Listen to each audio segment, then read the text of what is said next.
Got it. Okay, cool. Well, hey everyone, how you doing? Yeah, hanging in there. So hopefully our topics today are somewhat in time. It's always a little tricky. It's always a little tricky planning the PLCs, in part because you all deliver Willamette Promise in really different timeframes at different times in the year. So lining up the pieces to work for everyone is always tricky, but I think enough of you are in the early stages or haven't started your early stages yet. And so I think our focus today on the on-demand essays and the annotated bib, research questions, helping students with this early part of the project will hopefully be really helpful. I do want to draw your attention, and I did in the email, there is a bunch of new stuff on the website. Most of it is in really predictable places under the documents page. So I've updated the annotated bib instructions to reflect some of what we'll talk about today. And so I have attempted, the document is even longer now. So those of you who are not brand new and have been with me for any amount of time, know we've talked for years about the annotated bib as kind of a problematic assignment. So all the same pieces are still in there. The only difference is that I went and I inserted a student example of each of those items. So it's really illustrative now. So it's a bit longer, but hopefully it's a bit more helpful for both you and students. The information literacy stuff that we're going to talk about today, I've already added to this new card that I made for us on the documents page. So this is the reading that you did, the credibility and bias reading. There is the handout for students and a separate version of the handout for students that has the student activity. And it is, I believe it's a Word doc, so that if you wanted to add to it or reshape the activity in certain ways, you'd have the option to do that. So they redid it for me so that it wasn't a PDF. And then all the URLs that are in the slides for today, I've already linked those great videos that I think are super helpful for students, are already linked there for you. And everything related to research questions that we're going to talk about today is on this brand new developing research questions card. So all of that's on the documents page. And then all the annotated student samples that I posted are on the student writing page, and you do have to log in to access those. If you find that you have any problems logging in, or you've forgotten your insane 30-character passcode, let me know and I will resend that to you. I do recommend creating a new passcode that is more easy to remember. But that's where all the brandy new stuff is. Okay, so all that stuff is up for you on the website. Should be working this time. Had to do it 2 times, which was super fun for me, but I think it's all live now. I re-downloaded everything, and so it should work. But if you find a link that's broken, please do let me know. Okay. All right, so the first thing I want us to focus on then is the on-demand essays. So, and I asked you to take a look at those samples for today, because we'll talk about them a little bit. I know we talked a little bit in our onboarding about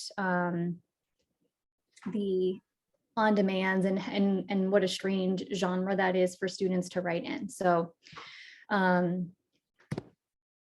that's what I want to talk about first, are the on-demand essays. Let's see. Okay, we're seeing the screen, right? Yeah, okay. So just if you've looked at the assignment prompt recently, or if you haven't, these are the key things students are asked to do in the on-demand assignment prompt. And it seems like they don't happen very often in looking for samples for you for today. And I don't know if that is a remnant of the older model of doing on-demands that we were doing when Cornelia was still in charge of these meetings. And so I'm not sure, but these are the things that are worth stressing to students as you get them ready to do the on-demand essays, when you go over this assignment prompt with them. They will have read the 2 or 3 readings that are on the website for whatever topics you've picked for your class. Those are their readings. They will have read those either as homework or together as a class, but those should already be read. And this is why I don't recommend supplementing those, because that 2 to 3 is a perfectly small number of readings to give a decent response to. Students are asked in the prompt to add their voice to the conversation that was started in the reading. And the conversation is the large umbrella topic. So that the conversation is gender and identity, or borders and immigration, or criminal justice, right? It's that broad topic, right? And so their goal is really to respond to these readings. Where did they agree? Where did they disagree? To make connections between the readings, or again, to the larger theme of criminal justice, gender and identity, or to their own life, right? This reading was troubling for me because my dad's a police officer, so I had a real hard time reading it. I'm not sure that this is a fair characterization of the police. Those are all personal reactions, personal connections to the topic, to their life. So these 3 bullets happened pretty strongly in the samples that Samantha and I did pull for you and annotate. And we annotated a couple and then posted a couple that are not annotated. The one area where students consistently fail to address something in the prompt is this last bullet, which is to note other questions they might have and want to explore. This part is extremely important and would be very, very helpful in getting students to move into the annotated bibliography, which is what we'll focus on next. Because the thing I'm going to stress a lot to you today is why focusing on research questions is actually a really valuable and really helpful activity for students that really pretty directly corresponds to how their papers end up scoring in the end. So these are the 4 main things students need to do. They do not need to waste a lot of time summarizing the readings. If they want to, and the prompt does say you could give a quick summary, a brief summary of what you read, that's fine, but that should not be the main focus of the on-demand. And right now, that's predominantly the main focus of most on-demand essays, is students go through and tell me what they read. And that's cool, but like, I've read all these essays because I picked them. I don't need them to tell me what they're about. I'm more interested in their reactions, because their reactions give you a window, give you a way to respond, to push them in directions, to help them find a really generative topic, a narrow topic for their research paper. So the whole point of this activity really is to get students to respond, to get them interested and curious about their topics, because that curiosity can be the place where you can ask some other guiding questions, can help them find, because they cannot do, right, any of the topics, any of the essays they're reading, right? The school to prison pipeline, that's a huge topic. They can't write about that successfully and score well on their portfolio. It's too big. It's a 4 to 5 page paper for 121. It's way too big for them to write a good argument. So what we want instead is for them to say, whoa, this thing freaked me out. Should there be police in schools? If there should be, should they have guns? If they have guns, should they do this? Because if they have those questions, you can then help them narrow into something that is a much more productive small topic for the size of this paper. So we really, really want to steer students towards these personal responses. And so I think really emphasizing for students the goals of the on-demand essay in the prompt is really essential, and making sure that they know that it's really, really okay to give those kinds of responses, right? Okay, let me stop for a minute. Okay, so questions about any of that, and/or let's talk a little bit about the models that you read that were annotated or not annotated, because there are 4 of them, and we'll talk a little bit about what you saw interesting, what's different, and how, if you've been with us for a little while, how those are different than what you maybe have seen a lot of your students do, and how we can kind of get students into this space, right? Any immediate questions? I had a quick question. Is that okay? Yes. So one of the things I believe this is mentioned in the website is that we're not directly coaching students to prepare so much other than doing the readings, or like in terms of scaffolding their actual writing. One of the things I was thinking about was having students come perhaps with, maybe a couple of quotes written down as the only component of their preparation, and that piece, along with the just that understanding that you said, don't summarize the article, Mhm.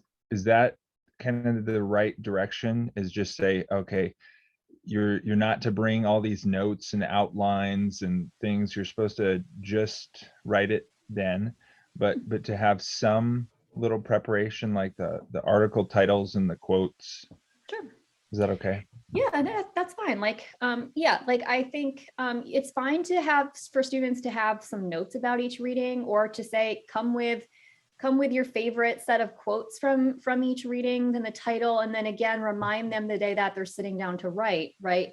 The point is, you could even put these bullets up on the board for them if you want, right? These are really your goals with the on-demand essay, is to what's your reaction? Where do you agree and disagree, right? What are connections you see? What questions does this make you have, right? Because it's, and to remind them that the end product may not look like a 5-paragraph essay, right? It may not look like they're neat and tidy 5-paragraph essays. It's really meant to be a personal response.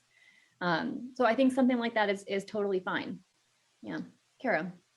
My kids just did it last week, the first one. And I'm not sure if this is allowed, but it really made the kids feel better, because I've got juniors and seniors, and they're all so used to must have this very strict format. And so telling them that they're exploring the topic rather than trying to find a point at this point was really, their brains were exploding. And so we did what I called a topic exploration FET. And we spent some time after we read the articles just brainstorming as a group, nobody writing anything down. I was taking notes on the screen so that, okay. But it was great for them to hear each other talk about what the articles brought to mind, and see that there were all these different directions. All of them said that they felt 100% more ready after we did that to write than if I had just thrown them in right after reading the articles. And so I hope that's okay. But I mean, they felt so much better after we spent some time as a group talking. And I was so psyched. I have 27 in one class and 34 in the other. And I think I had maybe 2 kids who didn't contribute to the discussion. It was really awesome. They loved the articles. Yeah, that sounds perfect. So I will say, because I've heard this a bunch, and then I'll answer your question, Donna, because I see it in the chat. I will say, especially, that this was a big thing in the creation of Willamette Promise, and in how coordinators in the past have taught it, is this rhetoric of, you're not supposed to really help students. And that is insane to me. You are teachers. Your job is to help students. Your job is to teach and scaffold and guide students.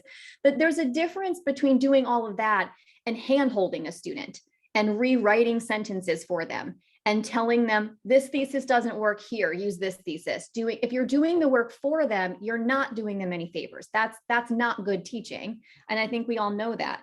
But you scaffolding and supporting students, structuring things so that they can succeed, that's perfect. And that's what we do in college. It's not like Samantha and I don't do those exact same things to help our students. And if they're struggling in an area, then we build in a different activity, or they didn't get the reading, so we spend time lecturing about it. Like, it's not like we don't do those exact same things in college. So the idea that we shouldn't do them in Willamette Promise is nuts to me, right? You should be doing those things for your students.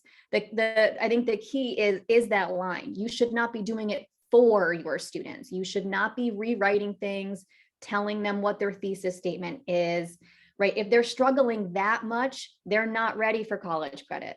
But everything else, you doing things to help support your students, that's what we want. And that's what they would get on a college campus too. So we do want you to be involved in giving feedback and guiding students and having these conversations with them. Like that's really what it's all about. The length of the on-demand, Donna, is really variable.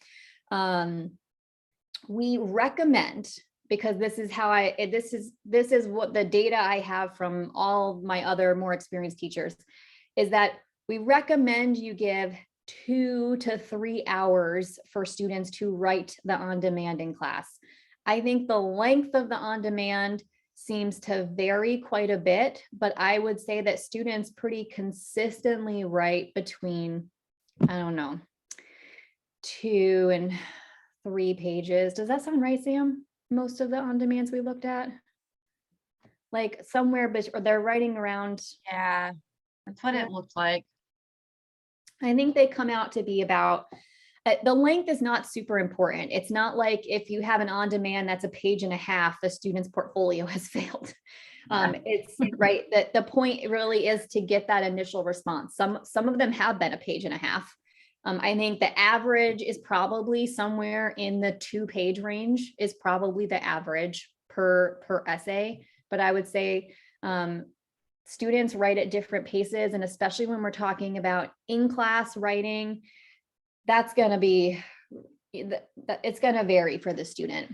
And when we were looking at first samples, we didn't pay attention to the lengths. It was about what they were writing, and that's what's important. Yeah.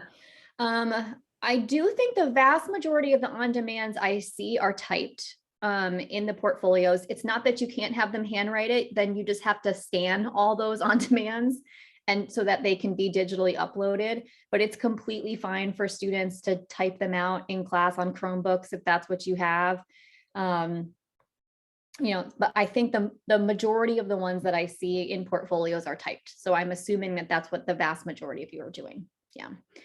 If you can't do that, that's also completely fine. Your students can handwrite them in class. It's just at the end, you'll want, if you need help, and I think Addie and the WESD can help with that, you will just have to scan you'll just have to scan them all into the portfolio so that they're digital. It's a little bit of a pain. So if you can type it, that's great. But if you can't, we can still make it all work.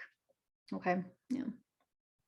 Yep, the big thing is just at the end, it all has to be in one PDF file. So whether that's taking separate typed documents and combining them into one file, or scanning to get one file, either works. The combined takes significantly less time for you all. So however you want to structure that. Yeah. So that's perfect. Other logisticy kind of questions.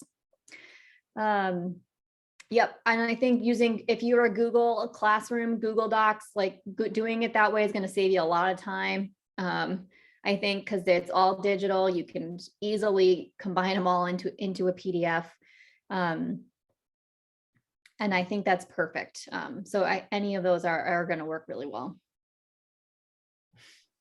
I had a quick question about the feedback. So my students, we have a personal management and then an academic grading policy. And so I told them that I would just do it for personal management, but that I wasn't going to put comments on it yet until they picked between either on demand.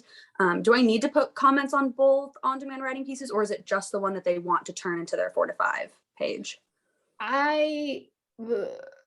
I think typically we advise that you give feedback on both, because what we tell you as kind of part of your Willamette Promise teacher lead duties, although I also want to be sensitive to what is reasonable for your workload, and so we can think about other ways that you might accomplish that, is to help give some initial guidance to students on the direction that seems like they will have the most success, right? So, and as I will talk about when we get to, I think that will seem much more apparent when we start talking about research questions in the next section, because I will say one of the things that I think contributes the most to students either not passing or barely passing is how many of them gravitate towards topics that are obvious and that they have pre-existing very strong opinions on that they aren't really open to changing. And so your guidance early on in steering them away from these unsuccessful topics would be very helpful. So I would say, even if it's not extensive written feedback, if there is some way that you can look at both to give students some guidance on areas where you think they might have more success, I think that would be helpful. I think you could actually even ask students, you could have them put a star on the one they're leaning towards and more heavily weight your feedback on that one. But I would probably look at both just in case that other one seems like it actually has more fruitful material in it for that one.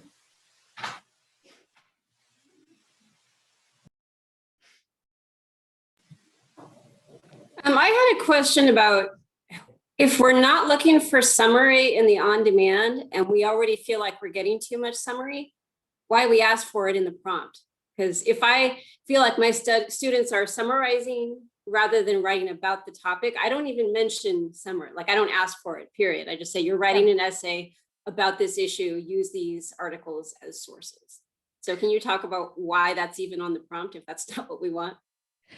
I mean, it's not a bad thing for students to spend. I mean, I certainly am not opposed to taking it off the prompt, right? So I will say that coming in as I think the third coordinator, there are a lot of remnants buried in the Willamette Promise materials that are artifacts of earlier versions. And so, and again, and there's an awareness of trying to be sensitive to how dramatically I shift things at any one time.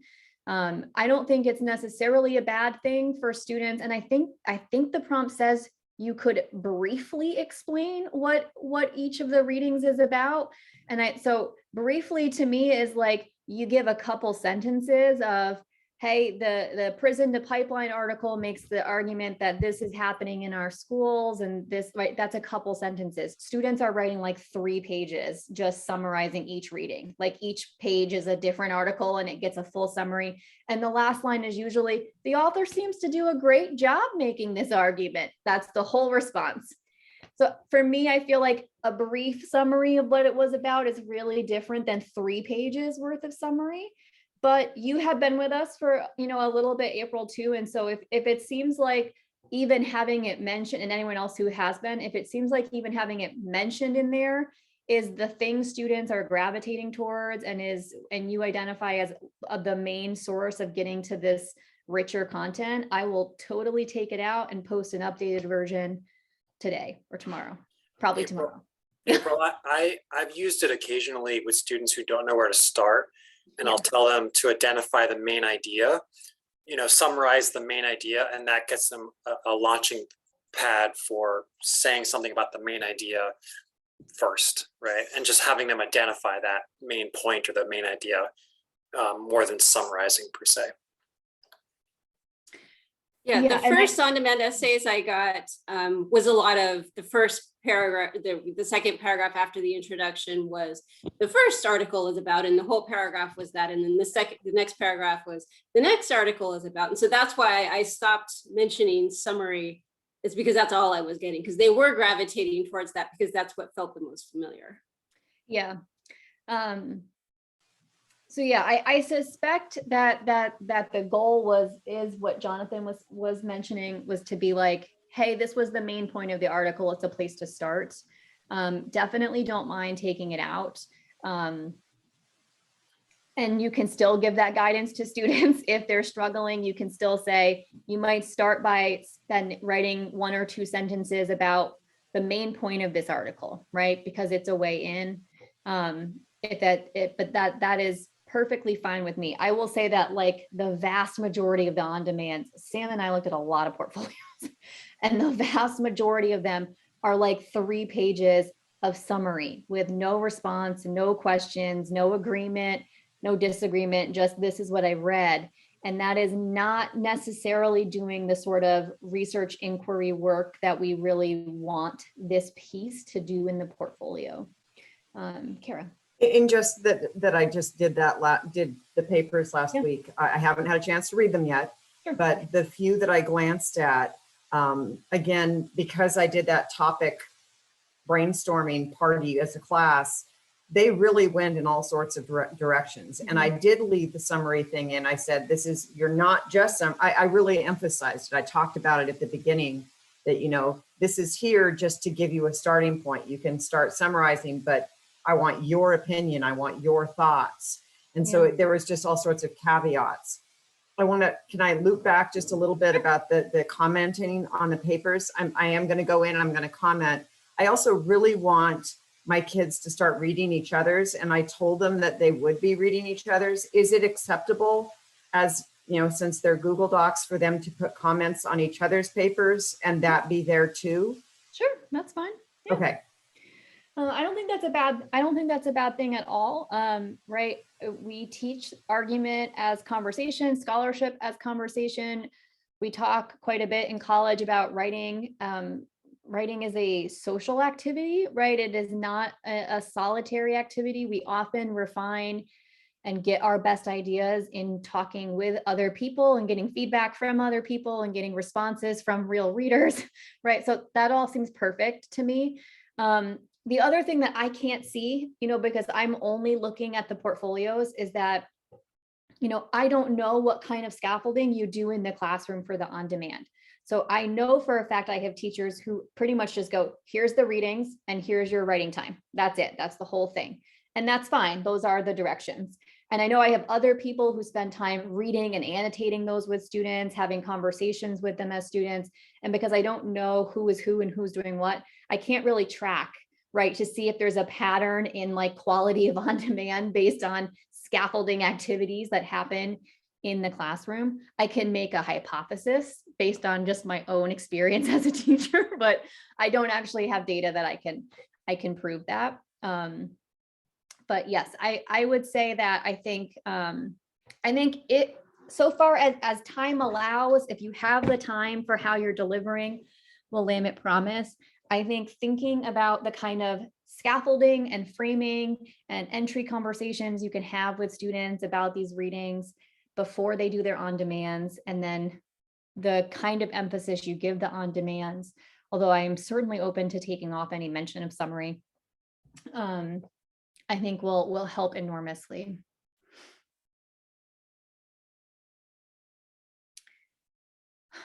Any other sort of general questions or logistical questions or those kind of things?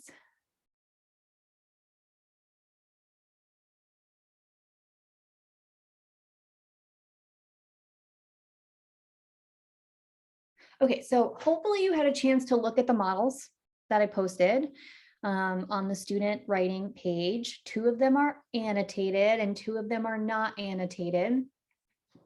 Really tried to find different topics, but I think I ended up finding 2 that were on medical issues, but they just seem to be the ones that happen to work the best. So I thought what we might do is spend a couple minutes just talking about things you notice about these samples of on-demands, and especially for those of you that have been with us for a little while, how they look a bit different than the ones that I think we typically see, which are very, very summary based, and ways that we can kind of help move students towards doing more of this kind of response to their readings. Because buried within these samples, I actually found several places where I could see how I would comment in ways to encourage the student. Oh, well, if you're thinking this, I wonder about these things. Maybe this is a way you could head your research, right? Because they do a pretty good job, I think, of giving some potentially generative responses to the readings. What did you think? They look really different than any of the samples we've ever had posted on the website before for the on-demands, that's for sure.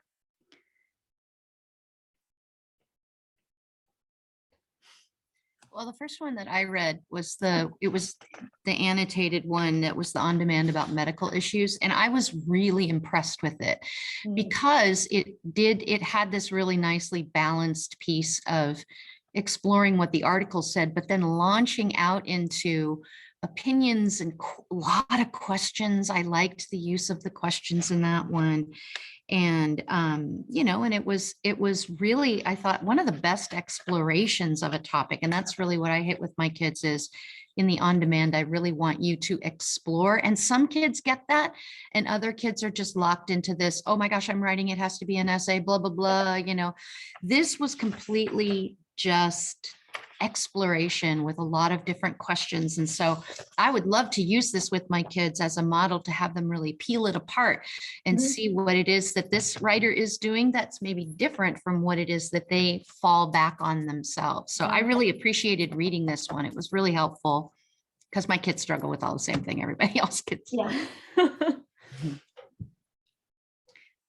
Yeah, and long term, I would like to, like I said, I had to pull a lot of samples to find these. And so long term, I'd like to try to at least pull one model, even if it's not annotated. I'd like to find at least one that's from each of the topics, so that if you wanted to bring a model in based on the topics your class has chosen, you'd have one to pull from. Although I think there's probably value in looking at a topic different from what they're writing about too.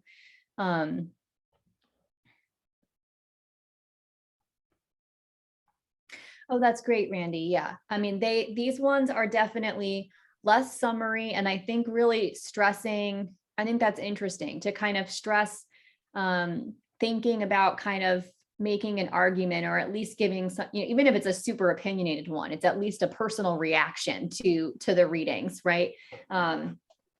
That is, I think better and gives you a lot more to go on. Yeah. What I, I liked about the one, sorry. Go ahead. You're What fine. I liked about the one that Gail mentioned was that the student clearly understood that the purpose of the on-demand was to help them select the issue that they were eventually going to be writing on. It demonstrated to me that they really understood where they were going with the course, which was impressive.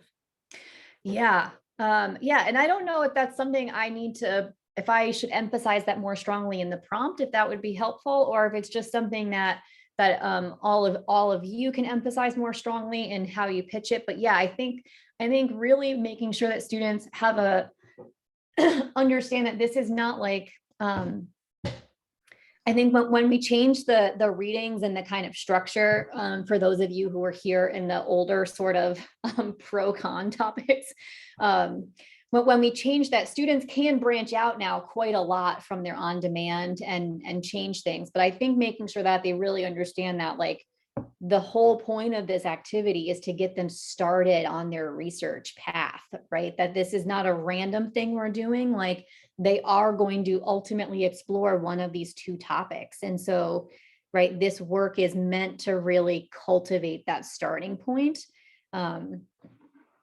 Yeah. What were you going to say, Luke?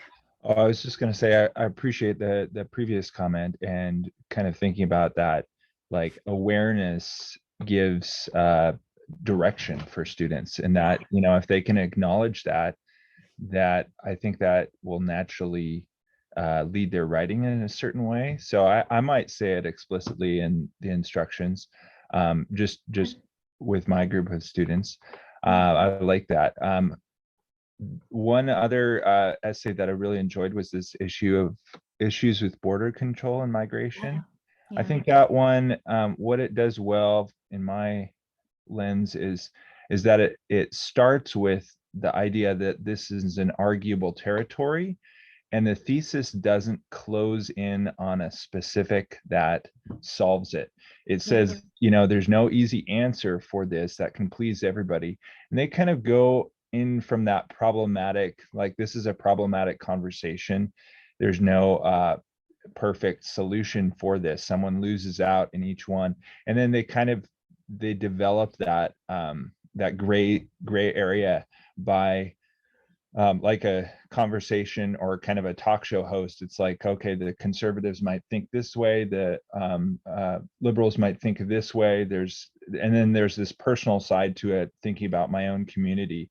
So it's kind of a wide rhetorical space, and I like that there's the acknowledgement of that from the outset. There's, you know, there are a couple quotes given, so there's some direct evidence, but there's not a rewriting of the whole, like the whole summary of the article, like we were talking about earlier. Yeah. Yeah, and again, I think when we move into our next segment and talk a bit about good and bad research questions and the characteristics of a good research question, I think what this student is doing sets them up for success because they're able to say, hey, there is this research area and there's a lot of possibilities for what I can research, and they don't have obvious answers, right? Because a good research question is open, right? And the vast majority of the questions I see, as I'll talk about, we already know the answers to. So they're bad research questions because this isn't a report. They're not writing a report on research that already exists. They're adding to a conversation. And so I think, yes, I agree. This student has done a lot of work that I think gives you ways to help them move very seamlessly into developing a question that will set them up for success. Because yes, this is a very timely and very problematic topic where it seems like someone always loses no matter kind of what direction we head. So yeah, I agree. Can I just add to that conversation about how much of a struggle that is for some of these kids to have some balanced thinking and go in with an open mind? The struggle, we do a lot of literature up until a point where they need to come to a quick thesis and just prove something. And up until now, they have to, it's like on-demand writings or whatever else. They have to quickly take a side. And trying to get kids to come in with an open mind, especially in this day and age, has been a real struggle. A lot of kids will come to me and say, well, here's what I want to write about, and they already have their conclusion before they've done their research. And these are college writing kids. These are very bright kids. And then I have to walk them back and say, can you be unbiased about this? Can you go in with a mindset that says, I'm going to look at the research before coming to a conclusion? And sometimes they'll be honest and say, well, maybe not. But other times they're like, yeah, I have some background on this, so I'm pretty sure this is what the answer is. And trying to walk that back is a tough one. So I don't know, just because I think they're conditioned so in so many other classes. So anyway, that's always a struggle every year. I've noticed it, and trying to fix that or try to have them more of a college mindset, I guess, or research-based mindset is a challenge. Yeah, and honestly, I think that's true into college. Honestly, I think the research paper is very common in a lot of classes, and I think it is very common practice for students, depending on how the assignment is structured, to immediately gravitate towards a topic that seems easy to research and that they mostly already have their mind made up on, right? Like they already have a thesis before they start. So it's my hope that, one way that we fix that in 122 on our campus is that they don't have that option, because it has to be an original research project. They have to conduct their own primary research. They're forced to ask a question that they know nothing about because of the nature of the way the course is structured. I think for Willamette Promise, the piece that I think might help will not totally solve this, because we can't force students to do this. But I think the piece that will help a bit is emphasizing doing some work in between the on-demand and the annotated bib, focusing on research questions, which is not a required part of the Willamette Promise portfolio, but it is one that I strongly recommend that we spend a lot more time on for a whole bunch of reasons that I think will help a bit with, that. Because I think we can do a little more work to push students and to make it a little, not harder, but I think to push back on students who show up with, this is what I want to argue. It's like, nope, that's already not a good question. That's from starting from the checklist, already a bad question. And so I think we can make some steps towards moving them in those directions. But yes, I think. Do you find any value doing Rogerian argumentation? Do you think that helps ultimately to force them to come from the other side and explain explicitly what the other side feels, even though that may not be your stance? I don't know. I think it's a really good activity to do with students. So I'm not a big fan of the the classical argument sorts of structures, in part because the ways that I have seen them historically play out in first year writing classrooms is teachers who offer them up as honestly a rigid formula to follow. And I think that's unproductive. But the activity of doing a Rogerian style is good, even if they don't write their paper in that reverse delayed thesis structure. The activity of trying to find common ground with a viewpoint that you don't share is a valuable activity. And that is an area that is weak in the portfolios. I think a lot of students struggle with being able to say meaningfully, right, what the counter argument is, why someone else who is smart like them would disagree with what they are arguing. And so even though they're likely not going to write their paper in that sort of classical argument structured with a delayed thesis, which is usually the mark of a Rogerian argument, I still think doing that activity with students, making it an exercise that you do where they try to spend some time really genuinely thinking about common ground with a viewpoint that they don't share, will enrich that part of their papers. Yeah, most definitely.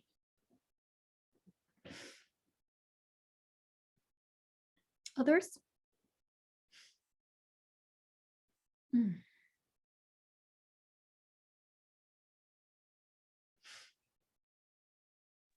I sort of had a simple question about Sure. the one on criminal justice. Yep. I found the tone to be a bit of a turnoff. There were some really strong language, disgusting, foolish, childish. I know it's just the on-demand, but would that kind of a tone be tolerated in the final essay? Oh no, that's a non-passing essay. That's sort of where my brain totally was fine going. in the on-demand, but and it makes sense, right? Because if I'm not misremembering, right, I think those readings were very triggering to this was the student whose father was a cop, is that right? Yeah. So it makes a lot of sense to me why those readings were a bit triggering for that student and why they might have that really visceral sort of response.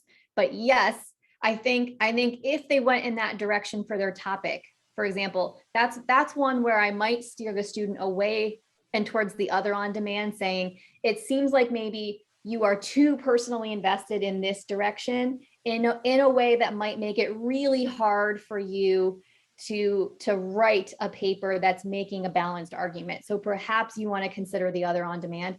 But if they do decide to go that way, yeah, totally. Because their paper, that tone is going to signal, and I think will end up meaning that they have a paper that isn't making an argument that actually has a lot of good reasoning and good evidence to support it. It's just going to be a lot of, sorry, all of my devices ring at once. It's overwhelming. It's gonna end up being a paper like the ones I think many of us that we've looked at together before, that is just so aggressively opinionated that it's yeah, unproductive. I had a lot of, one of the topics the kids wrote on was identity and race. And there was the Native American Two-Spirits article. Oh yeah. And oh my goodness, did that one set my students off. I have Interesting. a very wide cross-section of not only races, but identities in my classes. And it wasn't so much the article, the topic itself, but how it was written. They took umbrage with the words that the writers or the speakers in that article chose. And so, wow, I had to okay, guys, breathe. But I know that I have a lot of kids who are going to be going for that one because this is personal. And it's like, no, you need to find something you can actually argue rather than just rant. And so, yeah. Yeah, I think that's the key, right? Is that yes, a good topic is often one that they have a personal interest in, because we tend to write better about things we're interested in. That's just a fact. But I think if it's something that you are so emotionally invested in, everyone, even the most experienced writers, we struggle to write a convincing, well-balanced argument because it feels so personal, or it feels so high stakes and emotional to us. I'm And going I to have a lot of those conversations. Yes, and so I think finding a way to sort of gently remind students, it's not that how you feel about that topic is bad or wrong or not worth arguing. It's just that keeping in mind your goal of earning college credit and producing the strongest portfolio that you can, this topic might not be productive for you because of that really intense emotional and personal connection you have, that you might find it better to focus on a topic that you can be a little more well reasoned on. And I think again, can't stop them from doing it. They may still go down that road, but those of us that have been here for a little while, I've brought those papers in for us to talk about, and they tend to be papers that either don't pass or barely pass. Because and in large part because I think the writers are just way too heavily opinionated, and so they're not really open, they're not really doing the kind of research and evidence-based activity that we're looking for. Goodness gracious, everything's dinging. Okay, final comments on the on-demand or questions.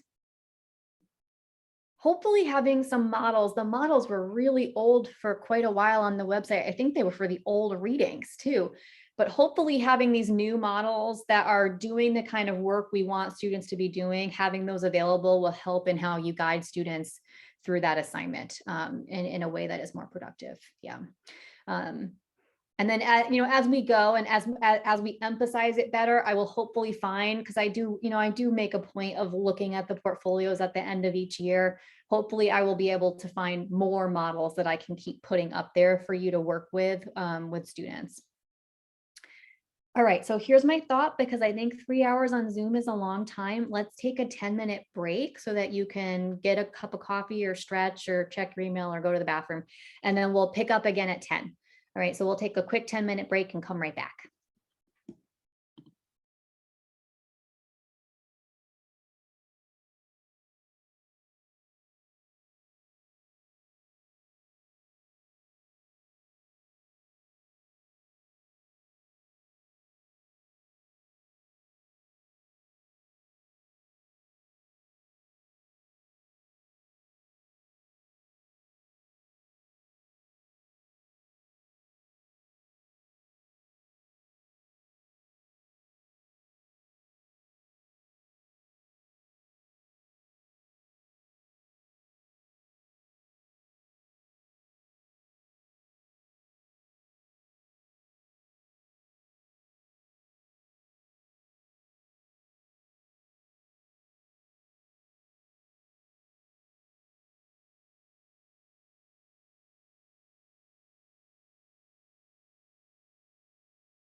All right, so my clock says 10. So we're going to start again with kind of our second section.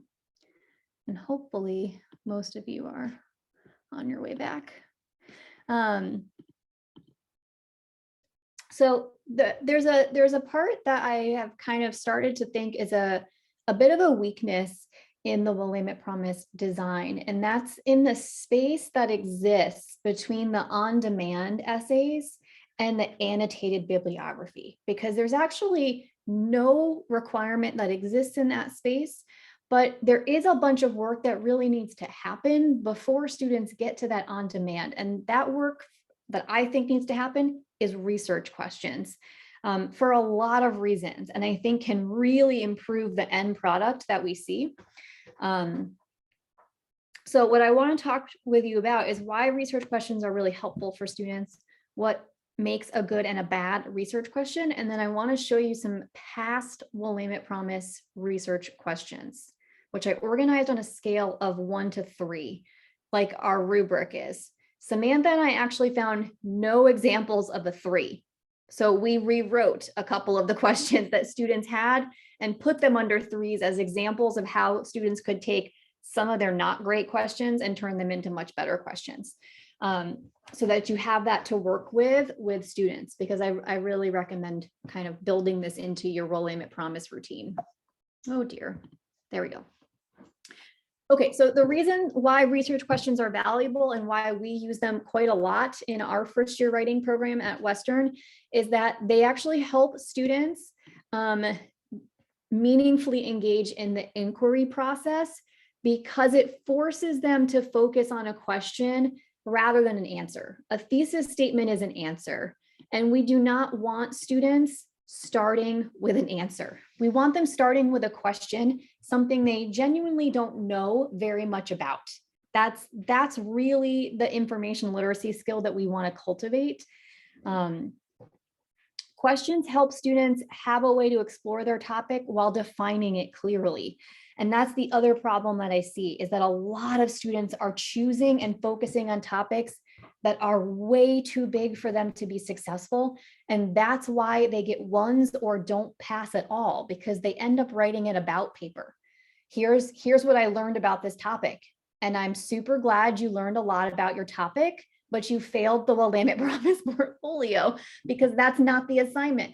So a question really helps ensure that they have a focused topic that they can really be successful with. The other reason that a question can be really helpful is because the other place where students really struggle in the 5 years that I've been doing this is in finding a way, genuinely finding a way into the conversation. And so when we have students start with questions, it teaches them that they will need to tweak their question as they do research. If they start with a question, like some of the ones I'm going to show you, if you Google that question, you will find almost immediately, as I did in spending less than 2 minutes on some of these questions, that we already have reached consensus on an answer. We already know the answer to that question. So if a student did that, for example, that means they need to change their question. They've got to tweak their question. That's what needs to happen, because this is not a report. This is not a report. And that's what too many students are doing. They're writing a report. It also teaches students really important information literacy skills. And that's going to be our third segment of our PLC today. Information literacy is built into Willamette Promise, and that means that we need to be a lot more intentional in how we're teaching it, because I'm seeing some very disturbing language in some of the samples, because I had to pull, between the two of us, we probably pulled over 100 portfolios.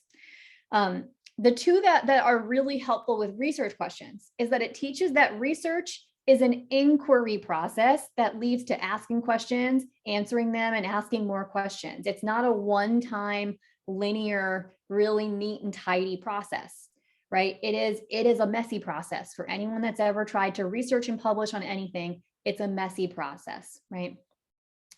And we also want to teach them that searching means strategic exploration. It means being flexible to pursuing new ideas as your understanding changes, right? And these are things that cannot happen if we let students proceed with the Willamette Promise portfolio if they have a thesis already after just doing their on-demand essay. That's a student that is not engaging in this process and honestly is not ready for college credit. Oh, for goodness sakes, Google. Here. Okay, so these are this comes from 2 resources I have posted for you. One of them defines what is a good research question. It's in a Word doc, I think, so that you could adjust it for students. And there's another that's on specifically how to narrow a research question. But these are kind of the key things. And there are 2 that I think are essential. The first one is essential. The question needs to be open. An open question means that we do not consider this question answered, right? There is room within this question, there is still debate within this question. We have not yet reached consensus. And most of the questions that I see starting annotated bibliographies, for those of you that already are doing research questions, have fairly obvious known answers. What I will say, because I spent a lot of time pulling a lot of samples, is that the questions and how I ranked them relate pretty heavily to how I would score the final product. So the research question really can set students up for success or failure, right? So open, that the question genuinely seems open is really important. The question should absolutely be something students are personally interested in, because that has a lot to do with how passionately we write and how and being able to sustain the investment in doing Willamette Promise to begin with. So I would say personally interesting, but probably not heavily emotionally invested in, right? But personally interesting, sure. The other key thing is that it's got to be specific and narrow. Keep your eye on and continue to remind students on the paper's not that long. It is the thing that we're not asking them to write the kind of paper that comes out of 122. For example, most of my students, we work on one paper the whole term. That paper is about 15 pages long, right? It's a long paper. That's not what your students are producing. They're writing 4 to 5 pages or 5 to 7 pages if it's 122, something like that. That's not a big paper. They need a very specific and very narrow research question.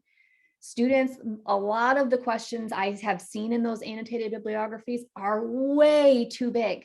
They are way too big. That is a 15-page paper question. Some of them are like 20-page paper questions. They're too big.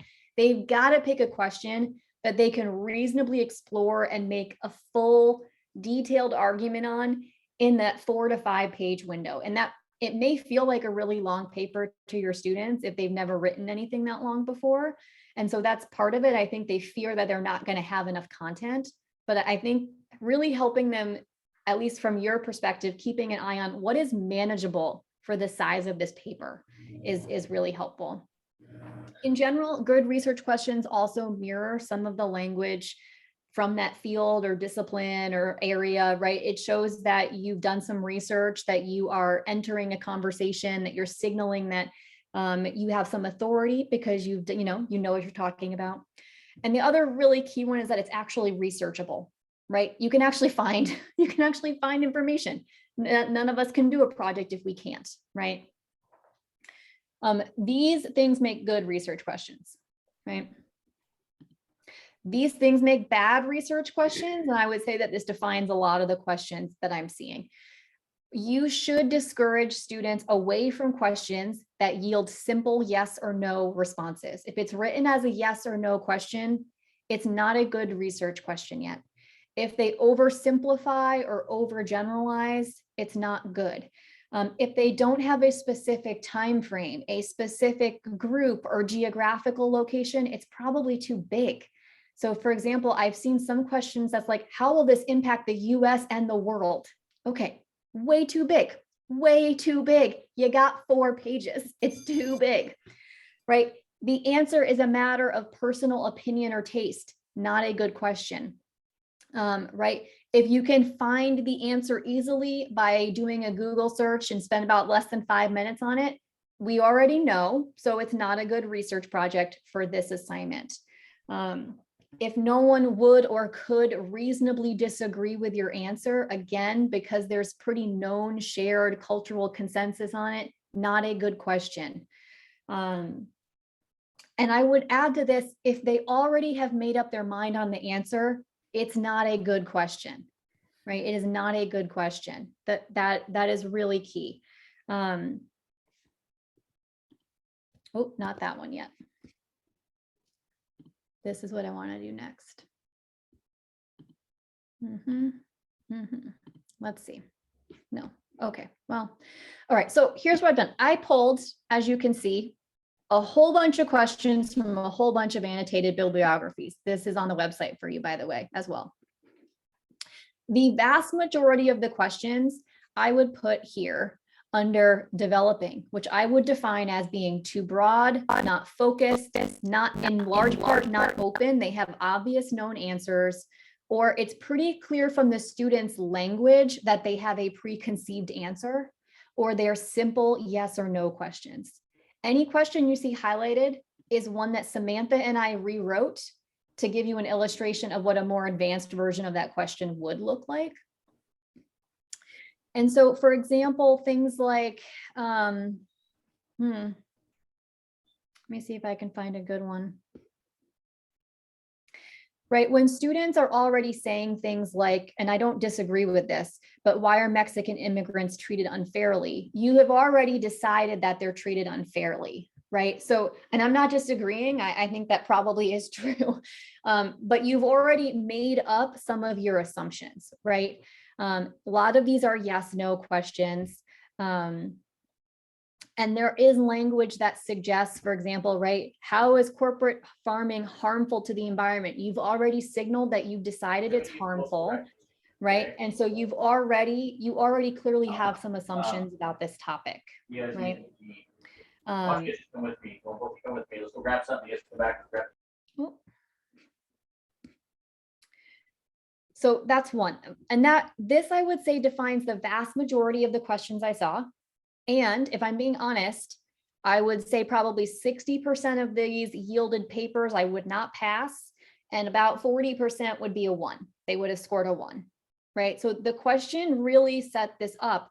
And part of it, if you look at some of these, students have 2 completely different questions. It's 2 completely different papers. Again, remembering the scope of this assignment, that's really important. This is not a big paper. So questions I put in the 2 category, I would define as broad. They're still a little too big, but they're at least researchable, and they're at least somewhat open. I think some of them have pretty predictable answers, which is why this is one I picked for us to talk about. If you looked at the sample for the student who had the question, how does climate change affect coral reefs? By the time they turned in a draft of their annotated bibliography to you, your response should have been one that pushed them to revise that question immediately, because they found their answer, it's all over their annotated bib. They found sources that detailed. We already know how climate change is impacting coral reefs, right? We already know that. Scientists have already written quite a bit about that. That student found that answer pretty quickly. They needed to tweak their question a little bit. So, and again, I would say some of these questions really do signal in the language that students already have made up their mind about some of these topics. Because we could not find any models for questions that were more advanced, that would signal to us a student who's really engaging in research as inquiry, really open, we rewrote a couple of these topics. So, for example, the climate change in coral reefs, right? If this was reworded to what can be done about the effects climate change is having on coral reefs, the student is showing that they actually are already acknowledging part of the conversation that is known. They've done research, and we know that climate change is impacting coral reefs. What we don't really have consensus on or really know yet is what are some options that we could do to mitigate those effects. That is a more open research question. So yes, students are doing a lot of current event topics. They're not doing original research like we do on our campus, but they can still move towards having better, more open research questions. Same thing for this one, which is a question that's in the 1 category. I think, right? Is the rise in fast fashion affecting the environment negatively? Yes, we've known this for a while. We've written about it pretty extensively. But again, instead, what can be done about fast fashion's impact on the environment is a student who's acknowledging that they've done research and they already know part of the conversation. It's been pretty well established that fast fashion is negatively impacting the environment. So this is a question they can research, but it does not have an immediate and obvious answer. They get to actually make an argument because we have not yet reached consensus on how to deal with some of these issues. So we rewrote the highlighted questions so that you'd have some models, and we used as much of the students' original language as we could, so that you'd have some models to help students and yourself move towards having these kinds of questions for their projects. This is what I would recommend. Before I move into kind of the conversation, I would recommend that you spend time doing activities with students to brainstorm and develop research questions after they complete the on-demand and before they are really ready to start doing actual writing of the annotated bibliography. They should be researching in this space, but they should not be writing up about every source just yet. I would push back on questions that are bad. And I would try really hard not to let students proceed on the portfolio until they have a question that is at least a level 2 question. I would try not to let students proceed if they have a level 1 question, because those papers so often lead to something that is ineffective. Right. And again, I pulled the questions, but I also looked at the final product. These were not very successful papers. Right. And so I would push students to have a question that's at least a level 2. But like the coral reef paper, which is a good example, if you get an annotated bibliography that starts with their research question, and I would have them paste it on the top of their annotated bibliography.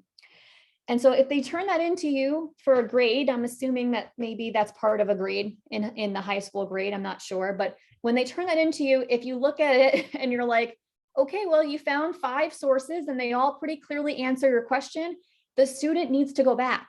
They need to tweak their question. They need to go back. They need to do some more research.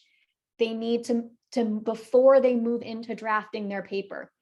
That most honestly mirrors research as inquiry and most genuinely reflects the kind of work we do in our on-campus classes at Western. And I think will lead to more successful papers overall, right? Because I think the questions for me, again, knowing nothing about the students, not being in your high school classrooms, I'm reading them completely without any of that context. The questions that I see in the annotated bib are really clear indicators of what that final product tends to look like. In part because if they're starting with a question that's really 2 completely separate questions, they've mostly written an underdeveloped paper because they had too much to try to cover. Not their fault, but they had too much to cover. And so I think the more work we do in this in-between space, in between the on-demand and the annotated bib, to really push students to have, as much as we can, a genuinely good research question that at least is in that 2 category, the more likely they are to get to a place where they're writing a better credit-bearing final paper, right? Okay, so I want to talk next about how this helps students join the conversation. But before I do that, I want to just pause. Do you have questions or comments on this idea of spending some time working on research questions? Are you going to help us? Do you have models for how to move the questions towards better questions? Are we going to do that later? I can make time for us to do that later. I mean, in general, what I do, in part, okay, so I have, I guess, two comments. One, and I'm going to talk about this with the advanced group just because they've done Willamette Promise for so long that they can help. They often are able to help me think through what logistically is and is not possible. But one thing I think would help is I don't know that the annotated bibliography assignment is doing what we want it to do. Honestly, we have complained about it for like 5 years. I think it's been the #1 complaint I've heard for all 5 years I've done Willamette Promise. And Cornelia and I have tweaked it in that time, and it still seems to yield kind of crappy results. And so I think one option is to shift the assignment to something different that does this kind of similar work, but is probably more accessible to students. And so I'll show a draft of that to the afternoon group. But part 2, what I tend to do is have students, I mostly try to have students brainstorm questions and turn them in for me to look at. I give some feedback on them, or I have them come up with a couple questions and spend a few minutes researching and ask them to journal about what they found. Did they find answers right away? And kind of push them that way. I do a bunch of sort of like small scaffolding activities like that. But I certainly can. We certainly can build in time to do more kind of activities and ideas for how to take questions students give you and refine them. But those are the kinds of things that I typically do is have them start by brainstorming some questions, have them research questions. I usually ask them to say, of your questions, which ones do you have strong opinions on, or you think you have an answer to right away? I let them write about that, and then I cross those off their list. All right, these aren't great ones then. You already have an answer, so they're no good. And I do give a lot of feedback on questions. And usually in 122, I think of those of us that do, we all, I think, do the same-ish project now.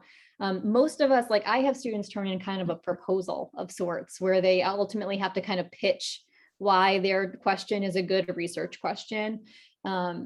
That tends to work pretty well for me. But again, our project is super different from Willamette Promise, so I don't know that that is necessarily a good model either. But I think a lot of it honestly is work that you can do with just giving feedback and responding. I have found it really helpful to have students, if they come up with, say, 4 questions on their criminal justice topic, and I ask them, okay, which ones do you think, like I was like, okay, so what are your opinions right away? I usually can help them pretty quickly cross a couple off their list because they clearly have 2 strong opinions about it, right? I find that students they'll tend to say like, is gun control a good idea? And it's not a genuine question. It's a question they already have a really clear answer on. So it's not a question that they're really open to exploring. And that's usually pretty clear if you let them write about it for any amount of time. And I would say like, yeah, yeah. But yeah, if other people want to, I can certainly build things, or we can spend more time on that kind of activity. But that is work I think would help enormously, is trying to get students to a place where they are crafting better questions. Yeah. I just had a quick question in response where you were saying the kind of questions lead to either vague answers or to something that's pre-decided. So the alternate kind of, you want a robust topic that's really specific and pointed. But do you find that students end up like with their annotated bibliography or their paper, is it mainly heading in the direction of a problem solution essay? And if so, is that a real issue within this kind of the major paper?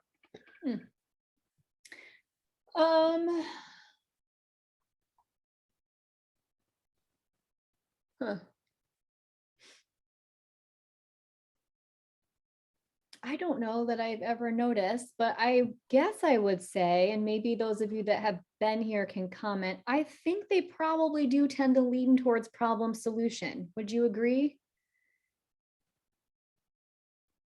those of you that have seen papers, that they tend to be like, I'm making an argument that this is a problem and we need to do this about it, kind of a Well, thing. kind of, but I mean, that was one of my questions that emerged from my experience last year, because one of the essays that I read that I really was impressed by did not do that. It did not propose it explored a problem. It did not necessarily propose a solution. And Yeah. it was very abstract. And I appreciated the abstract nature of the argument, because he had a point, and it was all about shifting and thinking and seeing things from a new perspective. And so, but it did not fare well with being cross-read. And so I wondered if that was one of the things that he did not offer, was he did not offer a problem solution. And again, that was something I really liked about the argument. I felt it was very unique in that perspective, but I felt that it was still an argument. So I struggled with that.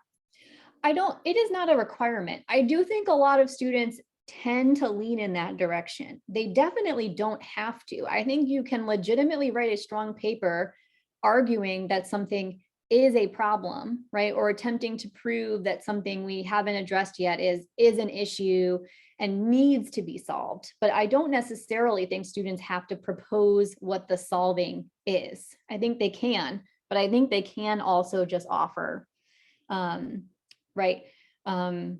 the idea that something is legitimately a problem, right? Or they can make an argument how something is like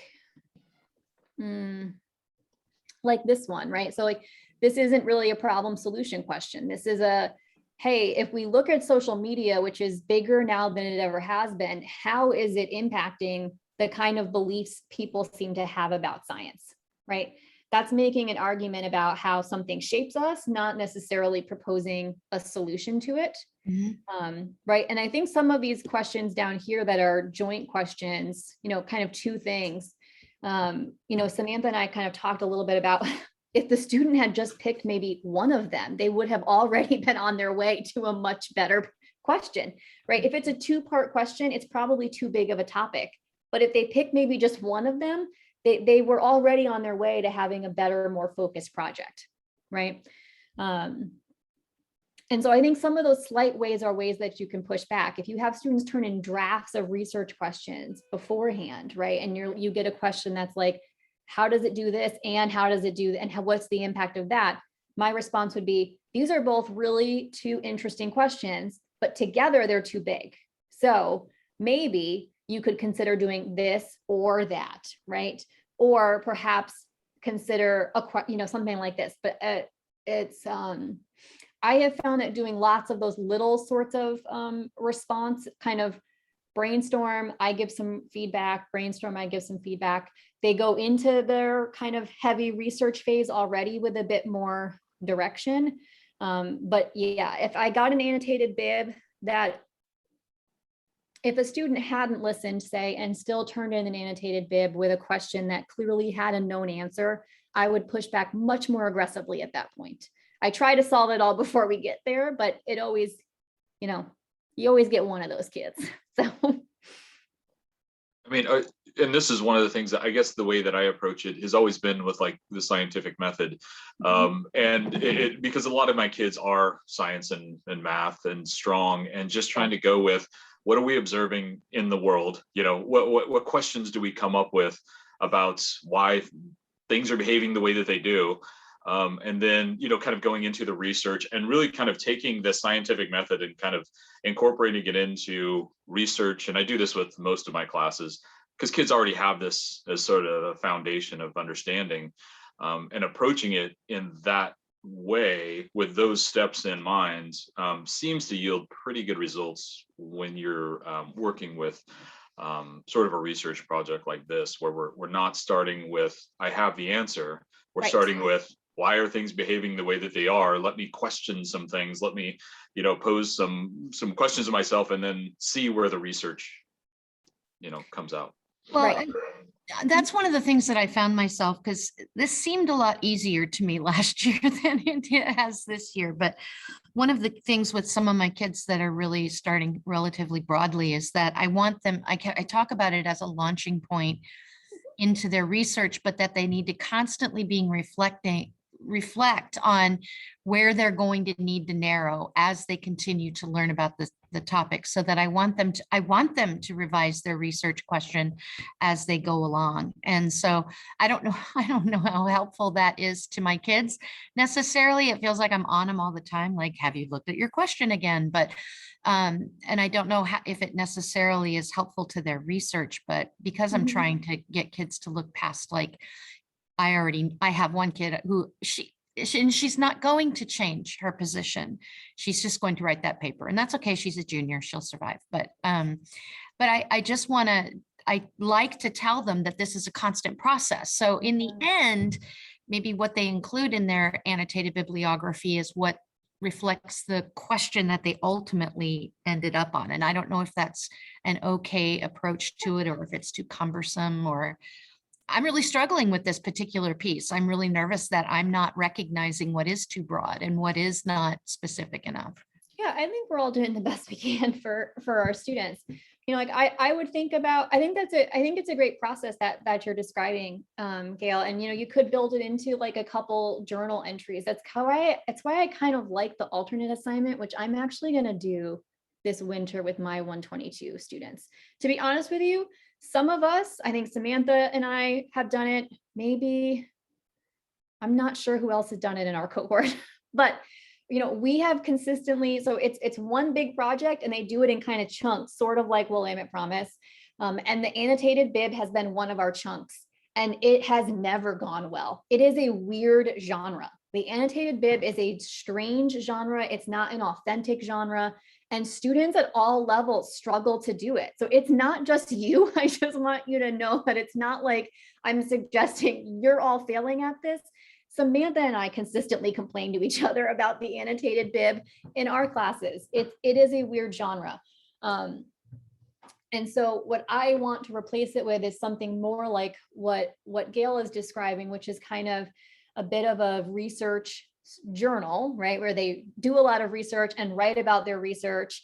And then ultimately after that, they turn in like a 2 to 3 page, a short thing, like a 2-page proposal. This is why this is a good research question. I've done a bunch of research. This is why I'm really sure this is a good research question. That's what I want them to turn into me. I think that gets them doing all the same activities, but in a way that makes more sense. And they're not doing these strange summaries of sources. But can we do that? We totally can. It's what I'm going to show the advanced group. I want someone else to look at it who's been with us for a little bit, who can make sure that they can let me know logistically how that fits in with your classrooms, because I'm not in a high school classroom. So, right, I want to be mindful of the fact that we can make changes to Will Aim Promise, but I want to make sure it still doesn't create constraints and obstacles for you. But I think something like this would work a lot better than the annotated bib. That would totally fit with the way I teach. Yeah. Can I just ask though, and maybe just a little bit of pushback on that, are we still going to have them, because I think it's incredibly important for high school students to understand what is a good source and what isn't. Agreed. And so annotated bibs to me are something that is direly needed in a lot of my seniors, just because they see a lot of evidence as equal. And they do not scrutinize nearly enough of what they are consuming in different locations. So I would suggest that we don't give that up completely, just because I think, I mean, I would do it, let's just say I would do it in my class, regardless if it was required or not, because I guess I'm tired of seeing kids go to say procon.org or something like that and say, wow, that makes a lot of sense. You wrote a really good point there. And I honestly, I would agree. I like the annotated bibliography from the perspective of especially coming up off of COVID when they spent all their time on their phones and stuff. Like there's this lack of attention to detail that when you go through the formatting piece, they have to pay attention to detail. And it's just like a discipline for their little brains, you know? So I kind of like it from that perspective, but I can totally see that it would also be beneficial to not be so dependent on that as a kind of an artifact for the portfolio. Yeah, no, I agree. That is, it is one, not a piece that we want to or can lose, because again, we do have to achieve the information literacy goals. Willamette Promise is carefully aligned to the learning outcomes of the state. So we definitely cannot change away from making sure that we're doing those activities. So what we're going to talk about in segment 3 is, I completely agree with the sentiment of what you're saying, Rory. My concern is that in looking at the annotated bibliographies, I am very concerned about how we're teaching information literacy to our students. I'm concerned when I hear people talk about that source is really biased, or I need to help students be unbiased, as though that is a thing that is humanly possible, because it is not. And so if we are not being careful with our language, we are perpetuating myths about information literacy to our students. And I'm concerned about the language I'm seeing in some of the annotated bibliographies, which we'll talk about later. But I'm not hell-bent on changing anything right this second. My point is only that you could consider doing this in phases with students. So let them start with a broad question if you want, and do some research. Have them do a little bit of research, and then have them pause and journal. Okay, what have you learned about your question? Have you been finding answers to your question? Like, what is there agreement on certain areas? And do a couple little like research journal, and have them revise their question at each journal point. The goal, what I would hope is the goal is that the research question we see on the annotated bibliography is the one that is the most reflective of what's in the final paper, right? That is kind of their final question, more or less, right? Questions are never super final, but that is sort of their final-ish version of the question by the time they get to really writing up the annotated bibliography, which the way most of you do it, right, is meant to reflect the sources that actually appear in the paper, right? So I would try to do some of that in between, right? Here's my first question, do some research and journal. Here's my revised question based on that, research and journal, revised question, and kind of do it in a few phases so that by the time they get to really writing up that annotated bib, they have they're working from a more productive question, even if they still end up tweaking it again before they actually write the final paper, right? Have it be their best, most productive version at that point, even if they tweak it again.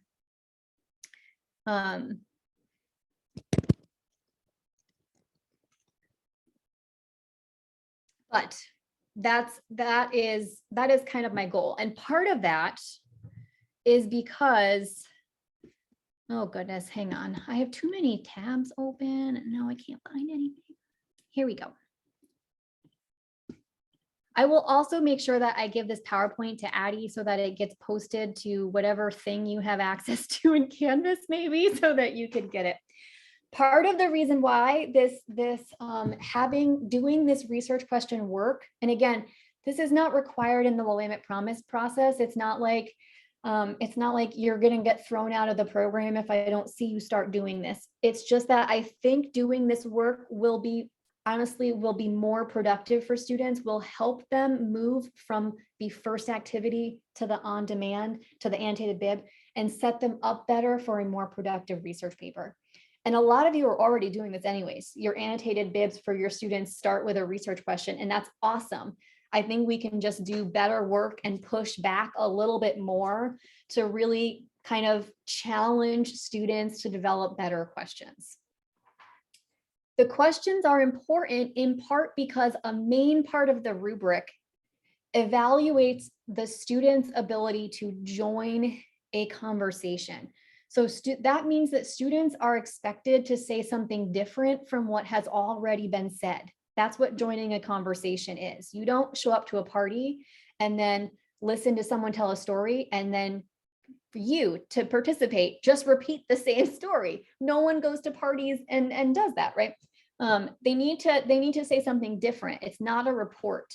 And so that means that students do need to do a bit more research than what is required by the annotated bibliography. And that's the part that I don't know if it's happening or not. If your students are literally doing research only to find those 5 required sources and that's the end of it, they're not doing enough reading to learn about their topic to really write about it well, right? So Yes, they're required to present their 5 or whatever sources, best sources that they really think they're going to use in their paper, and that's cool, but they should be reading a lot more and doing a lot more research to do this well. And so I would push students in journals, and I hope you're doing journals or some kind of reflective writing regularly. And so I would push students to explain at some point how they believe they're adding to the conversation and not just repeating what has already been said, right?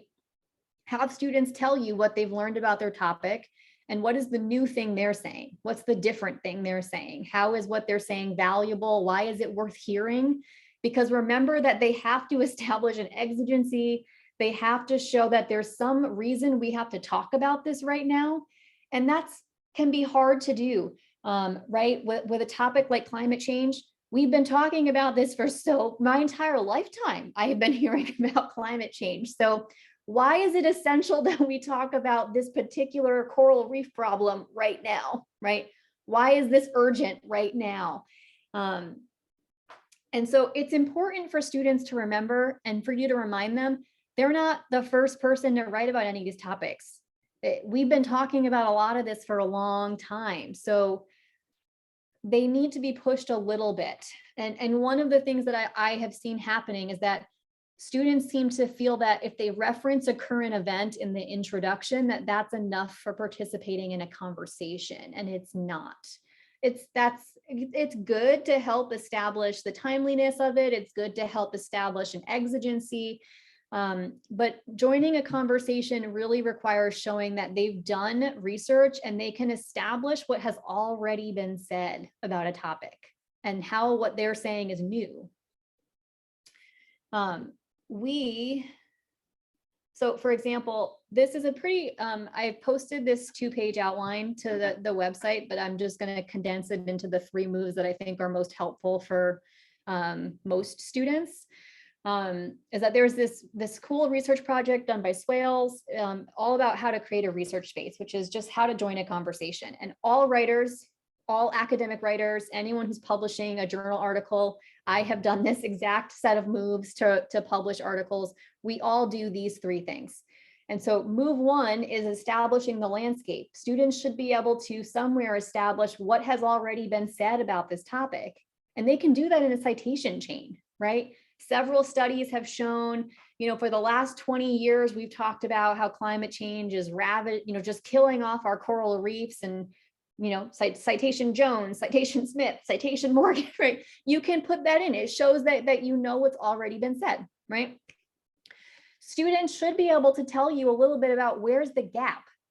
Where is there a space that we don't know something, or we don't agree? Like, is there some part of this that there's just a lot of argument on? We don't agree on an easy path forward. That's a gap. There's no clear path forward. We're still arguing about this. That's a gap. We don't have an answer for this. That's a gap. And that can be a simple 1-line move. Like, while these studies have all really agreed on X, we haven't really talked about Y yet. And so in my paper, move 3, occupy the gap, I'm going to talk about Y. That's a bad thesis statement. I would not encourage you to have students write in this article. I will argue thesis statements, but that's the gist of the move, right? Is saying, hey, I've noticed we haven't talked about this yet. So in my paper, I'm going to argue that's what we need to talk about, right? It's 3 really clear rhetorical moves that all academic writers do. And again, it's moves we teach students to do on our campus with these simple kinds of steps.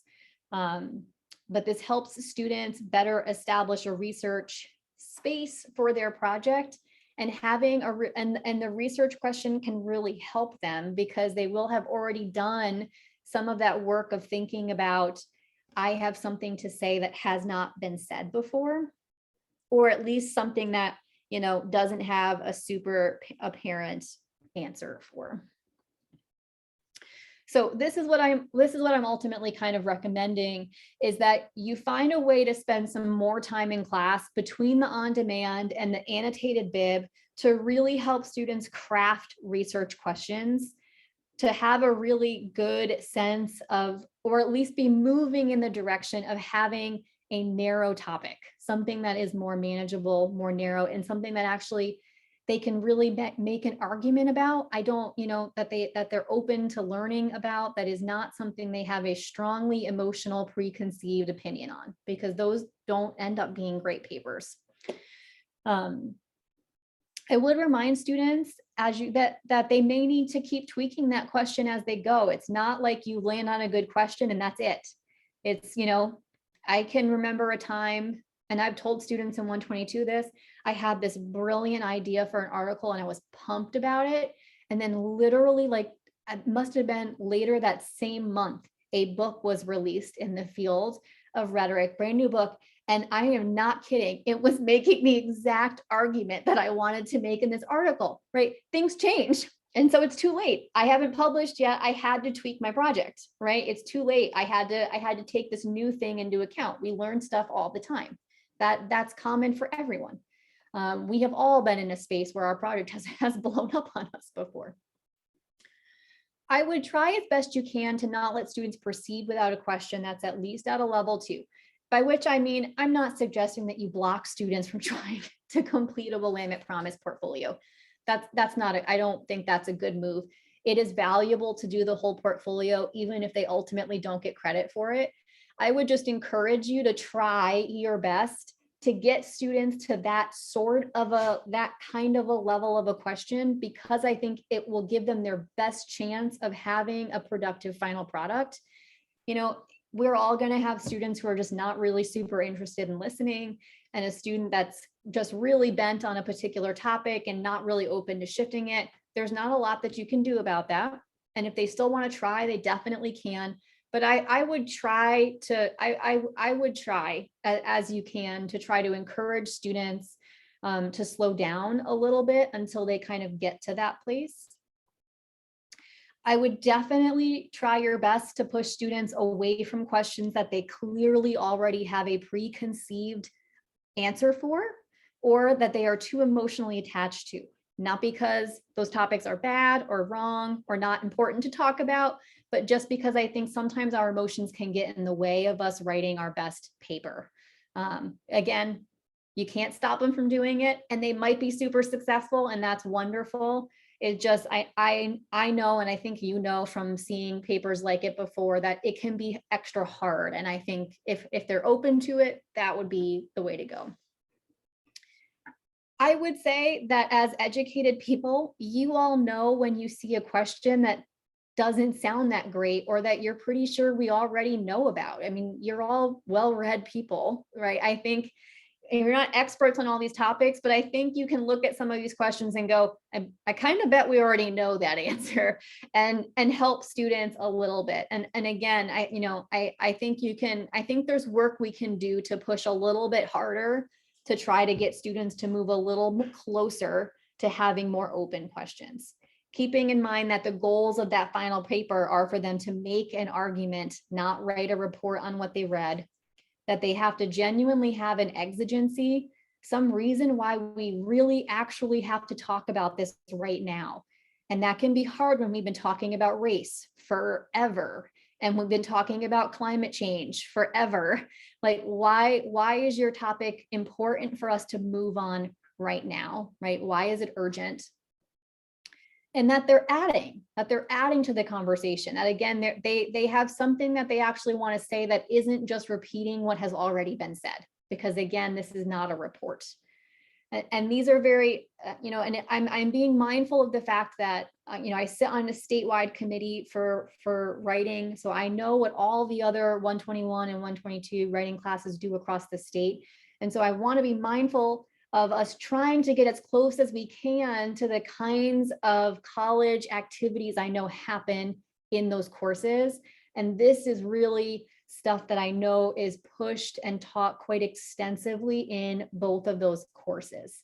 And so the more we can cultivate similar kinds of activities in Willamette Promise, the more I just believe we're better preparing students to be successful in college. And so it's an area where I know we can continue to improve, even if we don't get it perfect every single time, right?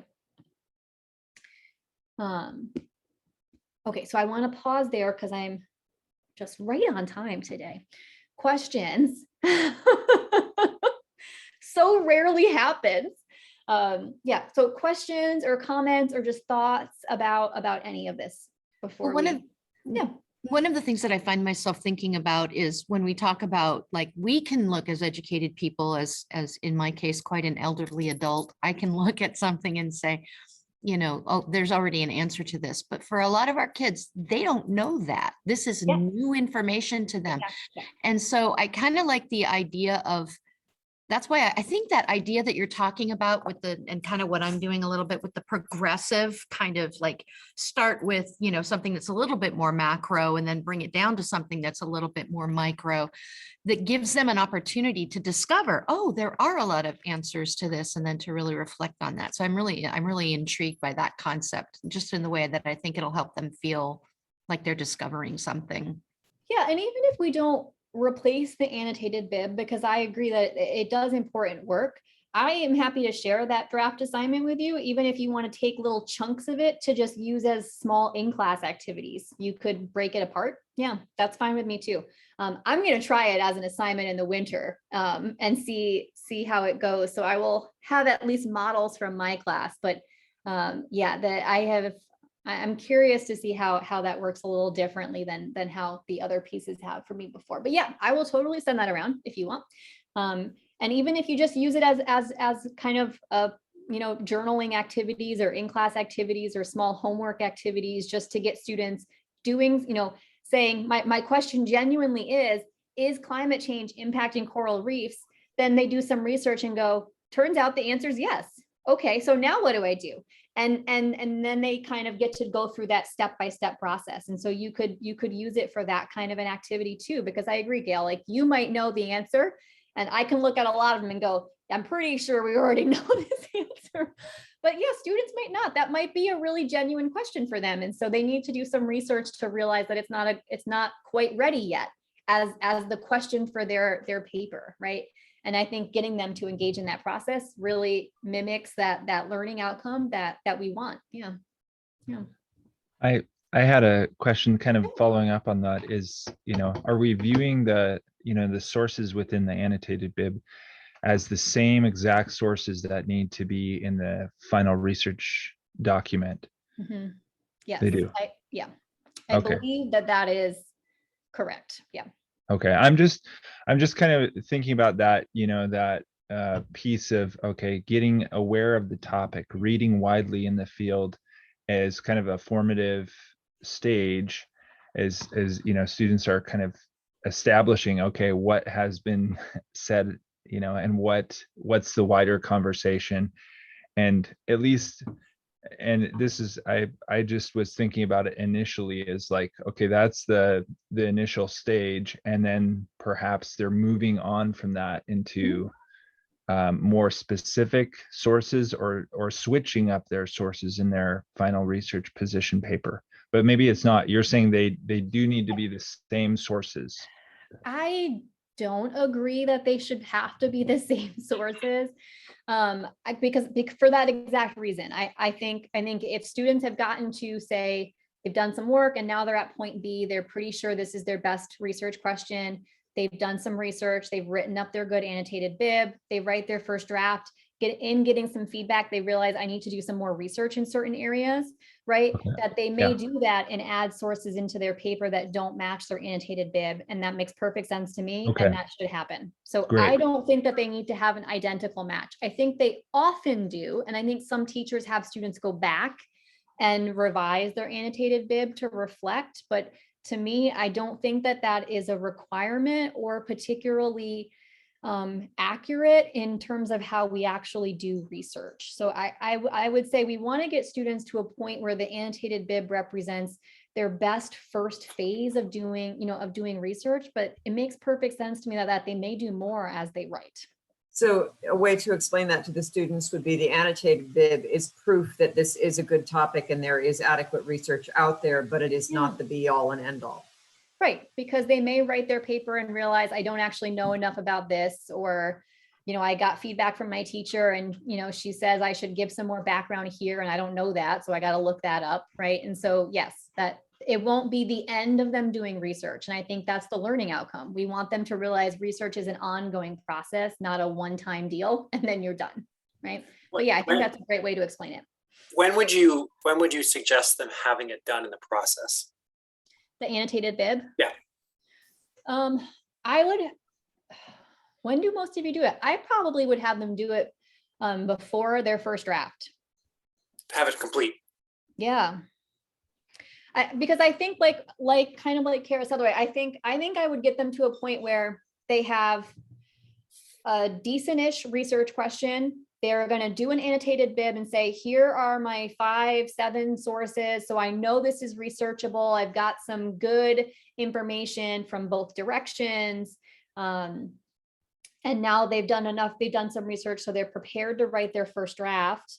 And, knowing that they may get feedback that signals, I need to do some more research even after that, to kind of revise and further develop my paper. I mean, I think that makes sense to me. And I think in terms of when how the assignment tends to fall, every time I've ever taught it since teaching first year writing, I think most of us do it before the draft is due. Is that how most of you have used it, or do most of you who have been with us for a while, do you do it later? That's how I've done it. And I've also seen kids who have done it out of order, and their focus is dramatically different depending on if they do it after they write their paper and if they do it before. They can tweak their thesis or their enthymeme before if they're doing it as they're looking and revising, and as you said, tweaking their enthymeme at that point to decide, what does this new information tell me? But if they've already written their draft, then essentially it's all focused on why is this legitimate and how have I incorporated it into my paper? So depending on where you put this particular assignment and when the kids actually do it, because a lot of this is kind of because it's not, there's like somewhat loose due dates on these. That would matter, I guess. Yeah. I mean, I ask because I have them do a draft before the first draft. Like I've seen like a preliminary version of it, but I consider it incomplete until they've gone through a draft review, because sometimes the papers take such wildly, papers go very different directions. So I don't want them to stop that process that happens in the annotated bibliography of assessing credibility and relevance. And so I have the final version of it due before their final draft due. Well, and I think that can work really well too, honestly. I think it can be great to have them treat it as almost a first draft. That encourages them to keep researching and to kind of revise as they draft their paper, and then go back and I've had to find some new sources or different sources, or I didn't end up using this source because it didn't help me. So I'm going to put in these other sources that I did find that are much more helpful to answer my question. And then the final version is a later product. I think that works well too. Yeah, I do. Sorry, one other question real fast. I just, not having taught with this particular program before, one of the things that I'm nervous about is that, like kind of a 5-page paper seems so short to me as a research paper. And like that initial move, establish the landscape. I mean, that could be a very significant part of that, initial conversation, is a student kind of doing the background scholarship, establishing that landscape, and then kind of moving into their, the gap in their own direction. Have you had teachers, shift that to like 6 to 8 pages or 7 to 10 pages? I don't care if the paper is longer than the parameters represent the minimum requirements, right? We cannot consider a paper that is shorter than the minimum. We cannot consider a portfolio that does not meet the minimum standards across the board, right? So I don't necessarily have a problem with the paper being longer than whatever is specified. My concern about that is that often when I have seen papers that are longer than that, it is a marker of a student that does not actually have a narrow topic, and instead they've like ranted for 12 pages. It's all over, it's just like this crazy all over the place background information, rant, background information, rant, finally a paragraph of argument, some more background, some more ranting. Like, and it just goes on and on and on because they're kind of ping-ponging between like 6 different topics. That's usually what I've seen happen. So I would say, I guess what I would say is that like, rather than changing the size of the assignment for all of your students, I would probably focus on trying to make sure that students have a topic narrow enough to write a successful 5-page paper. And if it takes your student 7 page, and if a student goes for 7 pages, that's fine, right? So if it goes longer productively, that's fine. My fear in making it a kind of classroom-wide requirement is that the longer it gets, the broader students tend to get with their topic because they fear that they aren't going to have enough to write about. And so I end up with 3 pages of background information before they're even getting to their argument. And we're really trying to assess their competency at developing an argument, sustaining it over a space, and supporting it well with research that they can recognize that their argument fits into a conversation, that there's a clear need for the argument, right? Those kind of core competencies, I think, are more important than the length. Cool. Yeah, so it's not a big deal if students go longer, for sure. That's not going to disqualify them.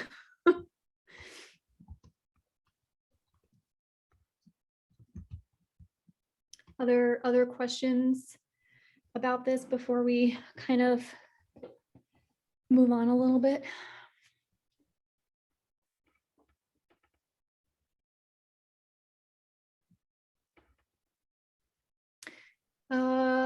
Yes, hang on. I feel like I've missed a bunch of questions. Donna, yes, I can work on some resources for how to scaffold and help with kind of crafting good questions. So yes, I can work on that, and I can add those to the website where the research question stuff is posted. Okay, so what is next for us here? Oh, goodness.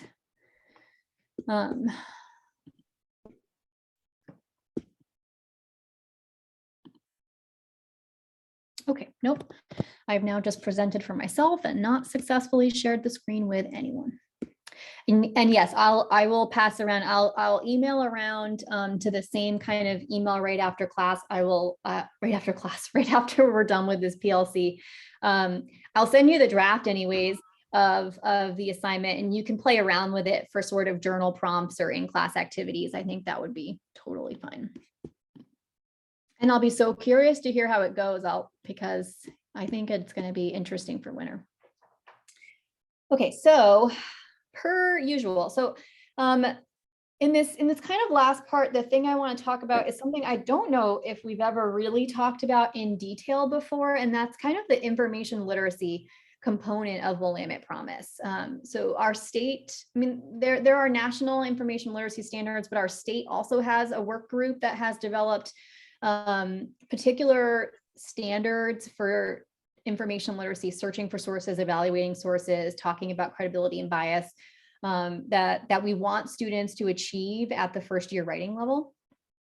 And some of the problems I'm seeing are really evident in language from the annotated bibliography. So for example, and oh boy, nope, let's try again. I've been doing this for like 2 years and I still feel like sharing the screen is like a challenge that hangs me up every time. So I did post this as a weak model because it contains language that I find really concerning in terms of the students' actual understanding of how to evaluate sources or just how the world works. This student has this source from the Oregon Health Authority. So what I do agree with off the bat is that this is a credible source. It is, however, not an unbiased source. So I'm really concerned when I see language like this gives unbiased information, which is not possible, that it's purely factual, that it is only educating and informing and not convincing or influencing, that it is giving purely neutral information. It is not possible for humans to be unbiased. Choosing what information to post and what information not to post is an act of bias.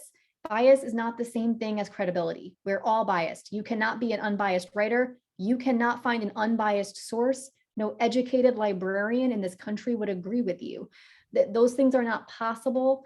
Like we always have the Oregon Health Authority absolutely has an agenda in posting this information. I'm not saying it's a malicious agenda, but they have an agenda. They have a goal in mind in sharing that information. It is not just a neutral activity.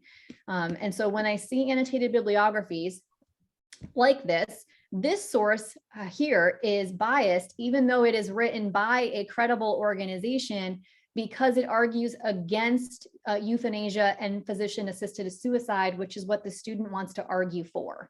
So this is an example of a student evaluating a source using their own confirmation bias. The source is considered biased because it takes a stance and doesn't agree with the student, both of which are terrible information literacy skills.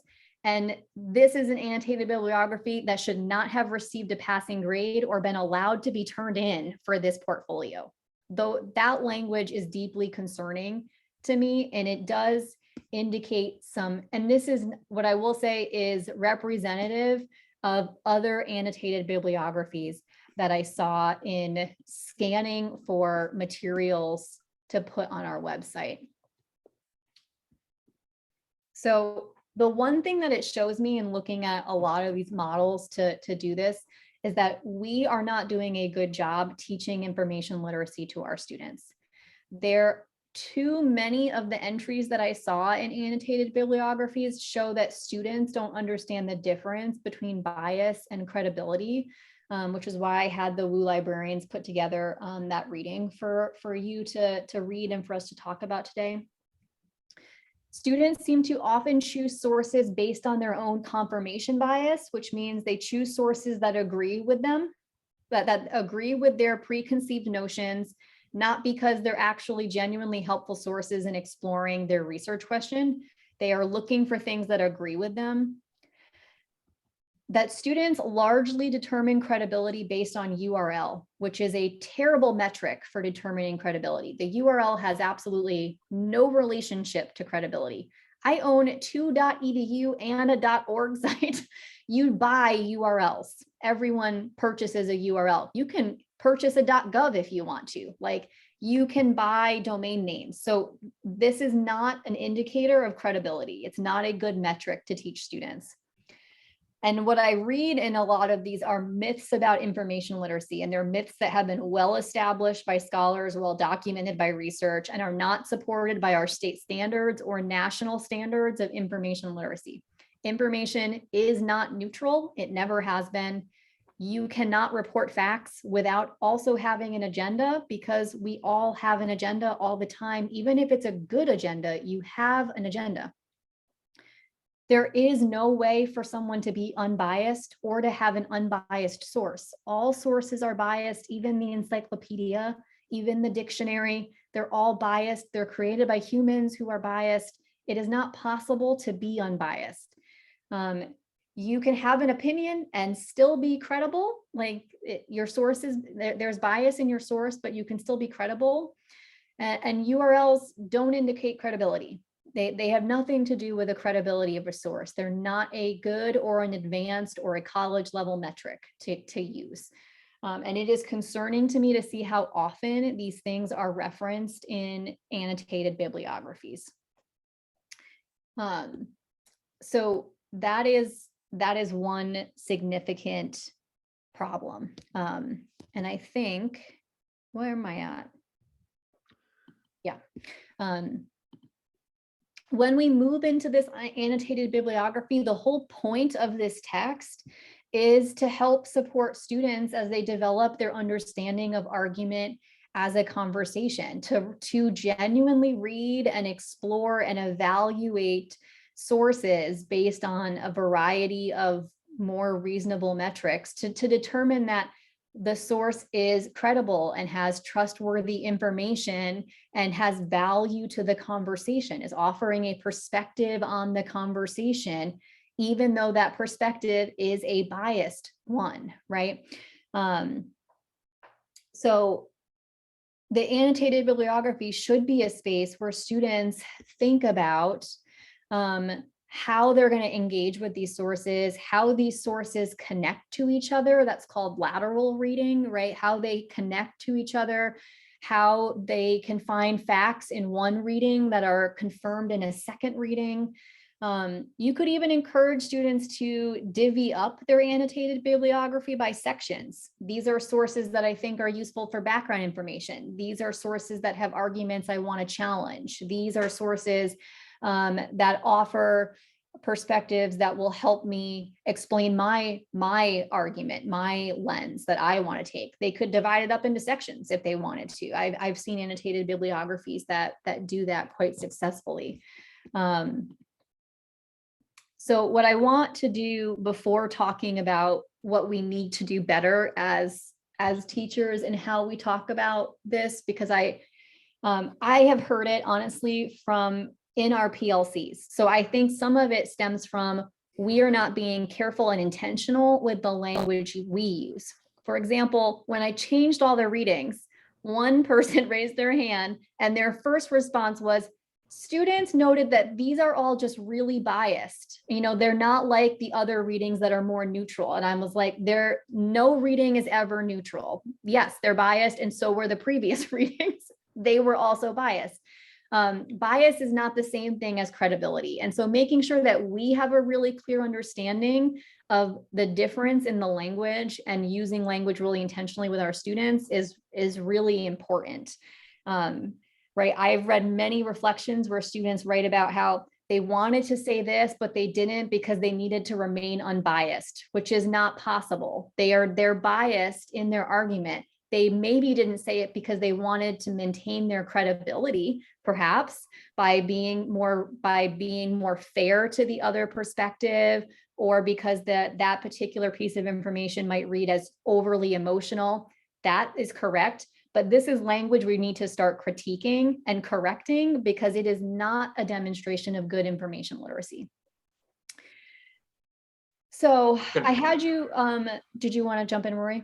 Yeah, just real quick, because I think I may be guilty of this because I don't think we're necessarily operating under the same definition of bias. I think that's probably the core issue, at least because I think there may be kind of a more colloquial way of saying bias, where we are looking at some sort of prejudice involved in what I'm doing. I am funded by a specific political organization. I am, I'm financially invested. I'm an invested party into this particular outcome. Mm-hmm. That is what that is when I think most people, or at least generically, are talking about bias. You seem to be expanding that definition beyond maybe what is most commonly known.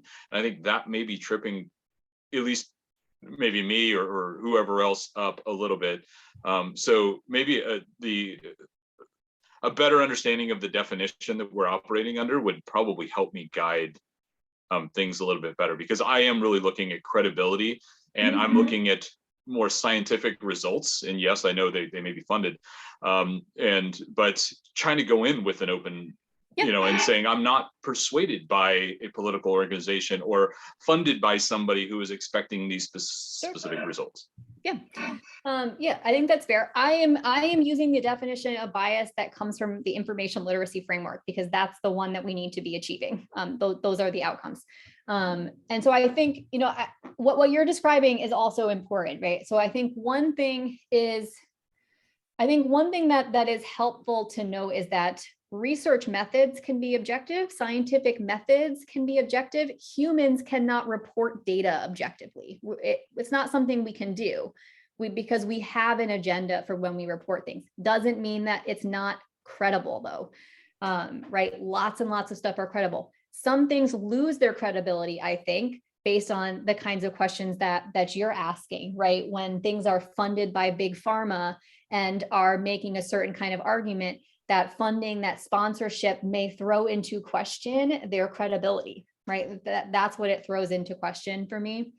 And so that's why, that is in part why I had the librarians put together that reading for us, so that we can talk with students about one specific learning outcome from that framework, is the idea that authority is constructed and it is contextual, right?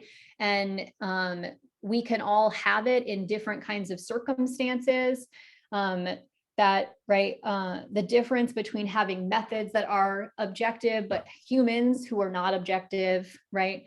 And not setting up credibility and bias as like a dichotomy, right, is I think the main thing, that something can be both biased and credible, but something cannot be, I think, as you're pointing out, Rory, like, I think there are a certain levels or volumes of prejudices that can exist that can skew or source so dramatically it no longer is credible, right? Or at least I don't think my audience would respond to it or be persuaded by it, right?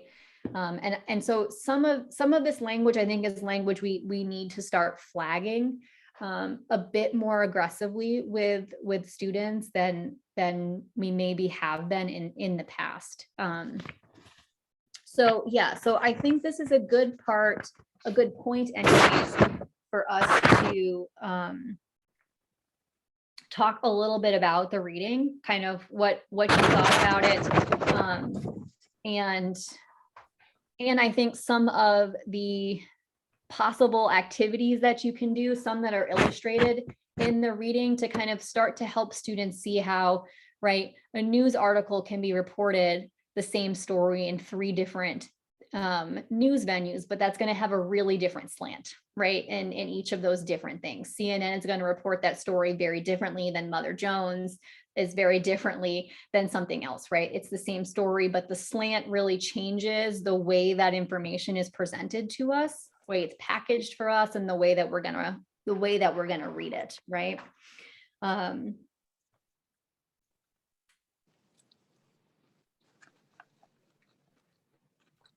Okay, no, you just sort of unmuted. Yeah.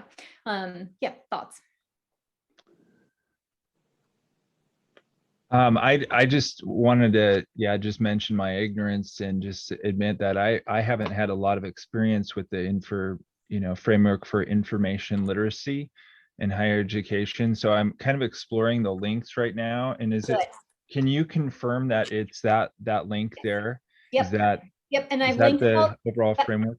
Yep, that's correct. And I've linked it to the website too. And, one of the things I think, it's here. So, some of it is just, it may be watching things for yourself, but it can be things that like you show students. I would definitely read the ACRL framework for information literacy in higher education, because these are goals that are integrated into first year writing in the state.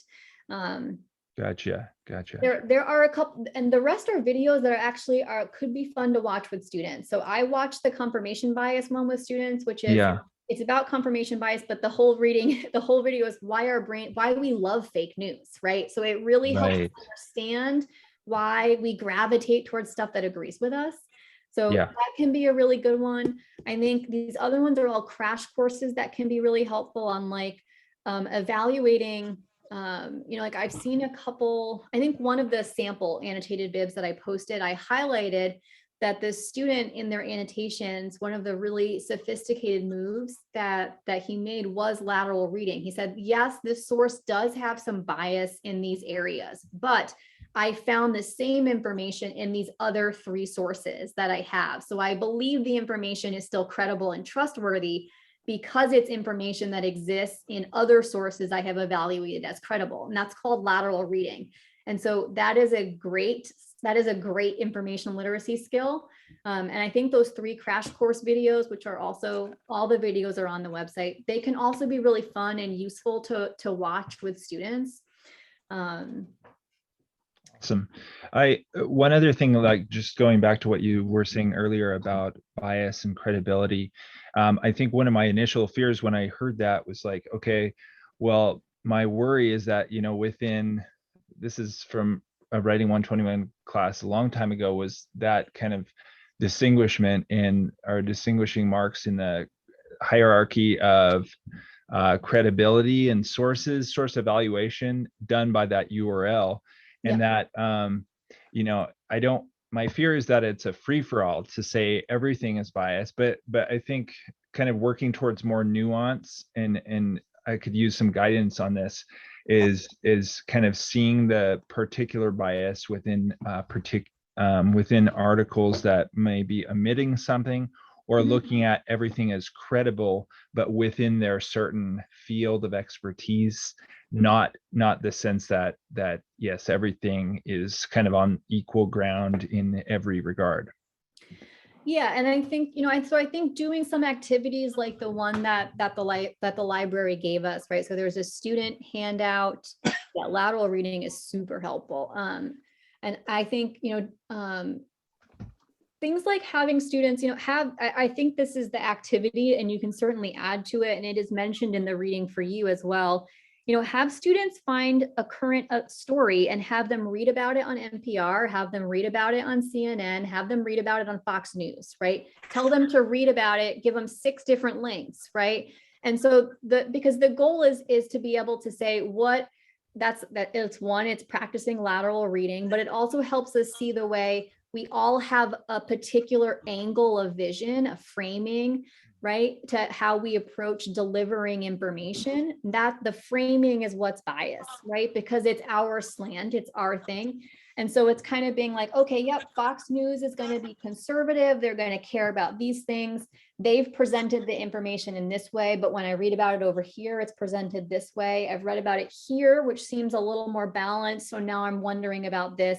And it can help students see how, right, in 6 different sources, they can really come to evaluate what information is reasonable and not reasonable, and how those different slants impact how information is packaged for us and how we react to it. And that can be really valuable. It's not that you have to throw out the URLs. It's just that I would add nuance to how you talk with students about it, because the reality is you buy them when you purchase a website, right? Which is why we have Willamette Promise Writing.org, right? I have multiple .org and .edu sites because you buy them, right? So it doesn't mean that it can't indicate something, right? But I used to, for example, it's super triggering, so I don't do it anymore once I kind of learned about how trauma gets triggered. I used to show students a hate site that is I want to say it's a .org, could be .edu, because when I ask them, how do we evaluate sources? They go by the URL. So I go, perfect. And I pulled up this source, which connects Martin Luther King to the Nazis. It's a horrific website. It makes a number of horrific and very racist claims.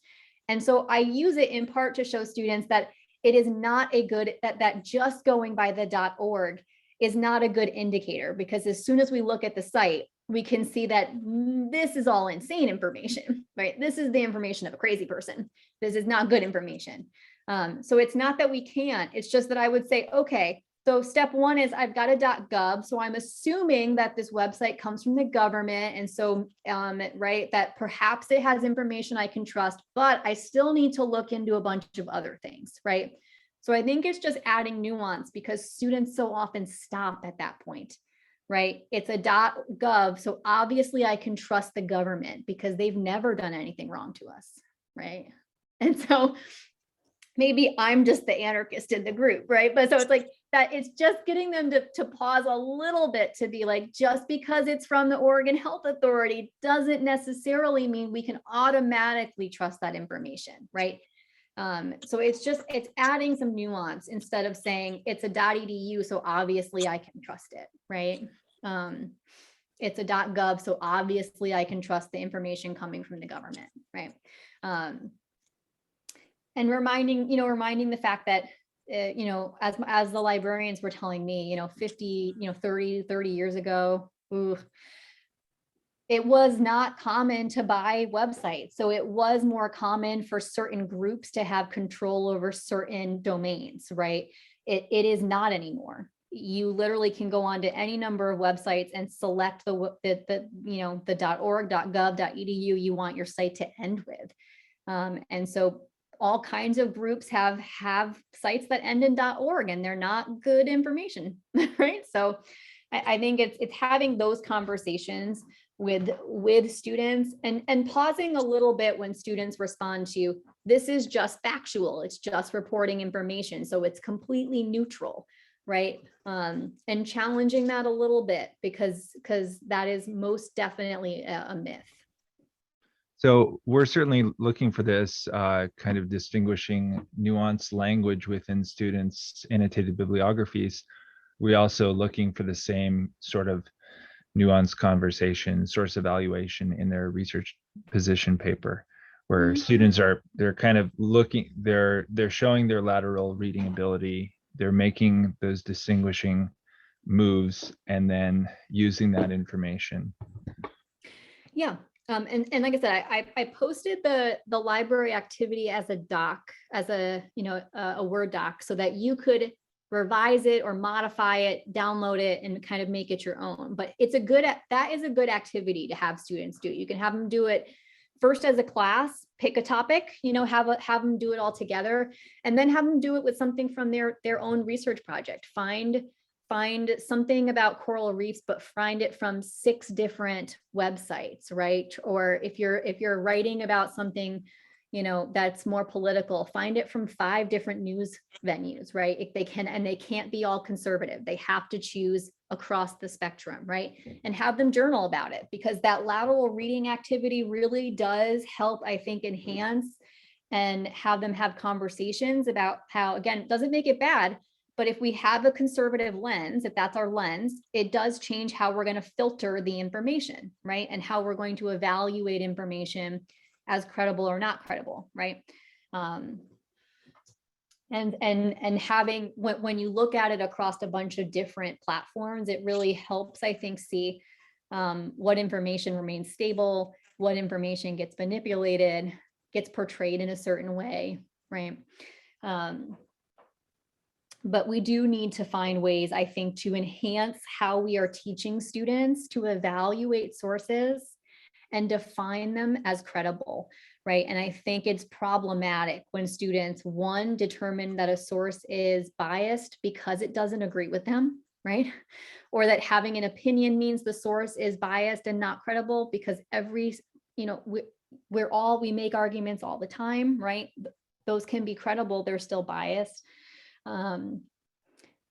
So those kinds of things are really concerning. Or how often I see students say things like, this is a credible source because it agrees that this is bad. And it's like, okay, so you've decided it's credible just because it agrees with the position you want to argue. And that's confirmation bias. And so I think we do need to target that and respond to it when we see students writing that in drafts. We should not accept that as a final draft, because it is an indicator that students have not actually learned some of the competencies that are embedded in Willamette Promise. And this is competency-based assessment. So it is important that students are actually demonstrating that they know these things. And that is language that indicates that students actually have not learned how to really evaluate sources well. And so we need to enhance how we're talking about it, I think, and be mindful of the language that, that we're using with students, so that they also are not getting confused and think that it is possible for them to be an unbiased writer, because they're going to be a biased writer. They're making an argument, but that doesn't mean that they cannot be a credible, balanced writer that is handling, that is trying to, I think, be fair in all respects, to have ample support, to have credible evidence, to handle that evidence ethically, right? They can do all of those things to develop their ethos as a writer, but they're still going to be biased. They're humans, right?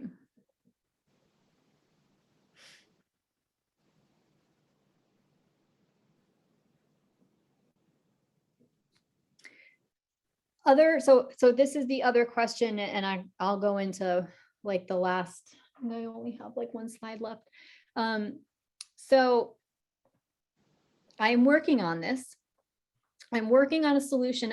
We're hoping to find a solution to our research access problem, right? So I know that students are very, very limited in what they can access through the academic Gale database. That's the only database you have access to. And then they can use Google Scholar and some of those open source databases that are up there, but that too is quite limited. I have a meeting coming up in a few months. It's not going to be a fast solution, y'all, but in a few months. And what we're talking about is a way that we can maybe get students in Willamette Promise to be WU designated students, because if they have a WU email address and access to the portal, they can access all the library databases from offsite. And so it is a problem that our students don't have access to good research. And I think that does set them up to fail sometimes, because they're so limited in what they can find and what we're able to provide for them. And right now, when we don't have buses anyways, and we can't, and no one has subs, and only some of you live close enough to even come to the Western, library, and we can't have you do that right now because of COVID. We have vaccine requirements on our campus. It's a whole mess. But the bigger problem is that it's unfair for some of you to get to come to the library and others not to, because you live too far away, right? So we're trying to find a solution to that. But in the meantime, so I cannot change the access your students currently have to finding sources, but our librarians are very open to building other kinds of information literacy resources that we can use to both educate ourselves and use to help teach students. So are there other things you would find it really helpful to have guides for? Because I will put in the form to ask them to create those materials for us.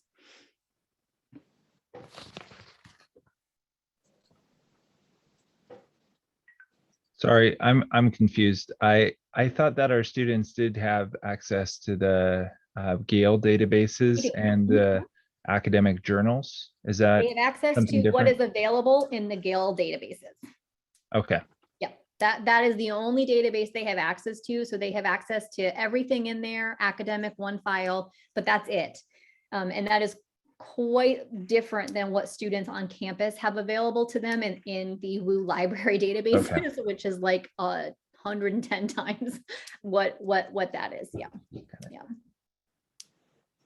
So yes, I am trying to work on that. Our admin on campus are actually really open to this idea. It's just kind of figuring out the logistics of it all.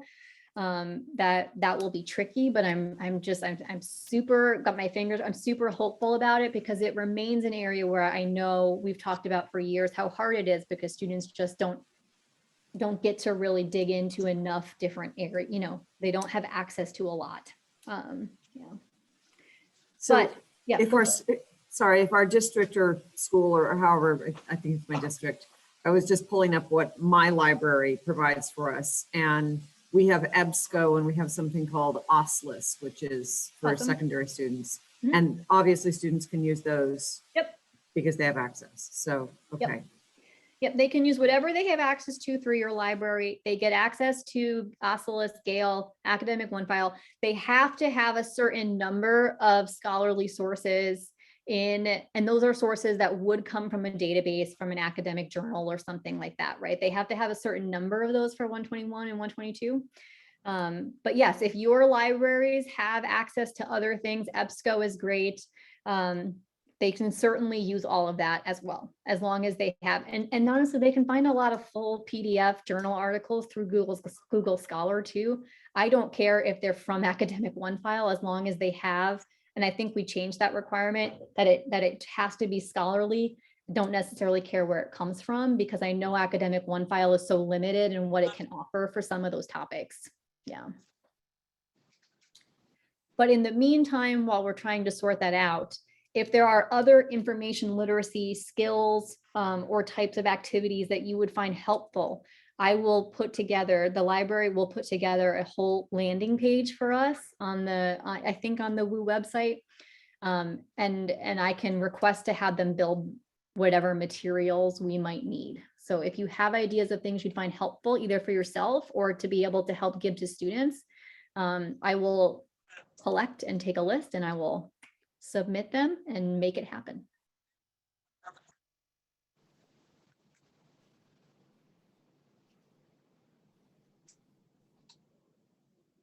It may be a matter of we don't know what we're missing by not having access. And that's fine.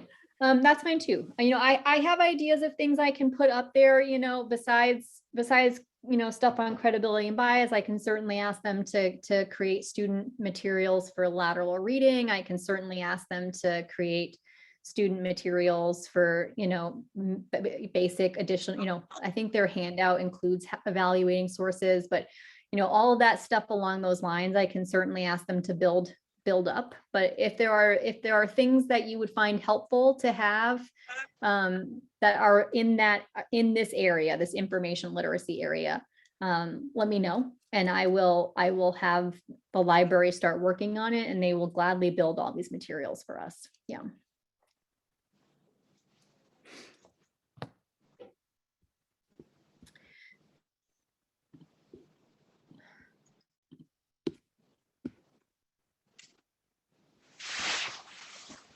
So what I would recommend is that as you get into the research phase with your students, that we think about how we teach information literacy with a bit more nuance, because the volume of these problems suggests to me, again, students sometimes hear things that are very different from what we actually say, but it suggests to me that some of these myths might be perpetuated by conversations happening in the classroom, probably unintentionally. And so just making sure that we're being, I think, a little more critical with how we're talking and responding to students when they submit these kinds of responses is important.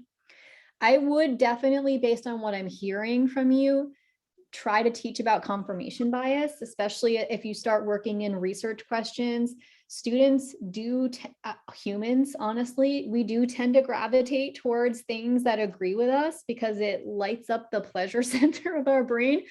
So we do tend to find things that agree with us, rather than trying to genuinely engage in the exploration and being open to whatever answer comes. And that can be really difficult because a lot of these topics have become very political. Our students have adopted the political beliefs of their families, most likely, right? Of the values of their families. And so it can be difficult to do a lot of this, but I would at least try to think about having conversations with students about confirmation bias and trying to be more open, right, to sources. I would definitely be careful about how we use bias as a term in our classrooms. And I would try to emphasize, right, that methods can be objective, reporting methods can, you know, our research methods can be somewhat objective, but we cannot report on them objectively. Sources are biased, humans are biased, writers are biased, but we can still be credible. And so I want to be careful that we're not teaching bias as though it's a thing we can avoid or that it's a thing that makes sources bad. Sources can still be credible, but they are going to have bias built into them because that is how the world is. I would very much try to move students towards other criteria for evaluating sources than the URL. And if the URL comes up, as I suspect that it will, because it often does, I would make a point of having conversations with students about how easy it is to purchase a website that has that particular URL ending. And so that it is not necessarily an indicator that the information is good. It's just an indicator that you wanted to market your website in a certain kind of way to a certain kind of audience, to give it a certain kind of initial packaging, but it doesn't necessarily mean that the information inside of it is reasonable.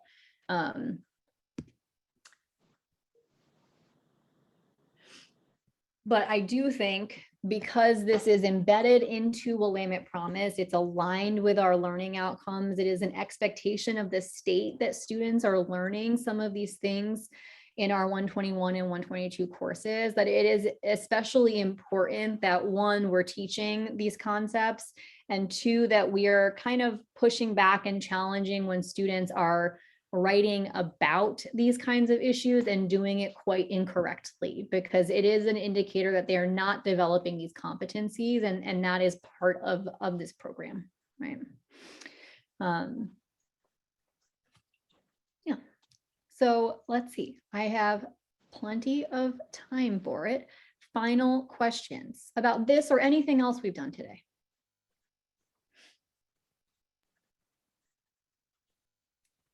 It hasn't changed that the grade is still completely on the essay. And all of these things that you're mentioning about are just reasons not to turn it in. So if they're annotated bibs or reflection or something else, clearly doesn't have the expectations of what we would expect for that particular assignment, that is just a situation in which you'll say it is not eligible to be turned in, despite the fact that maybe your final essay would receive a grade. Is that correct? I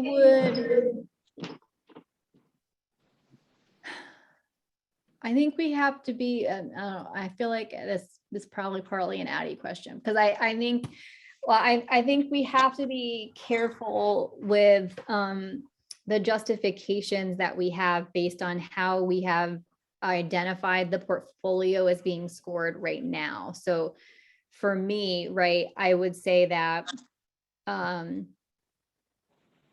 if it's that egregious, right, that and you have not been able to fix it in any of the drafting, to me, it's kind of an argument that the annotated bib doesn't really meet the minimum standards, right? That's what I would say, because every piece, even if it doesn't receive a grade, has to meet the minimum standards. And so I would say that given the alignment of the annotated bib to the particular competencies, that seeing that throughout the final draft, even after trying repeatedly with revisions to get students to develop, that's still what the final looks like, to me, it doesn't meet the minimum standards. And so yes, the portfolio is not eligible for passing.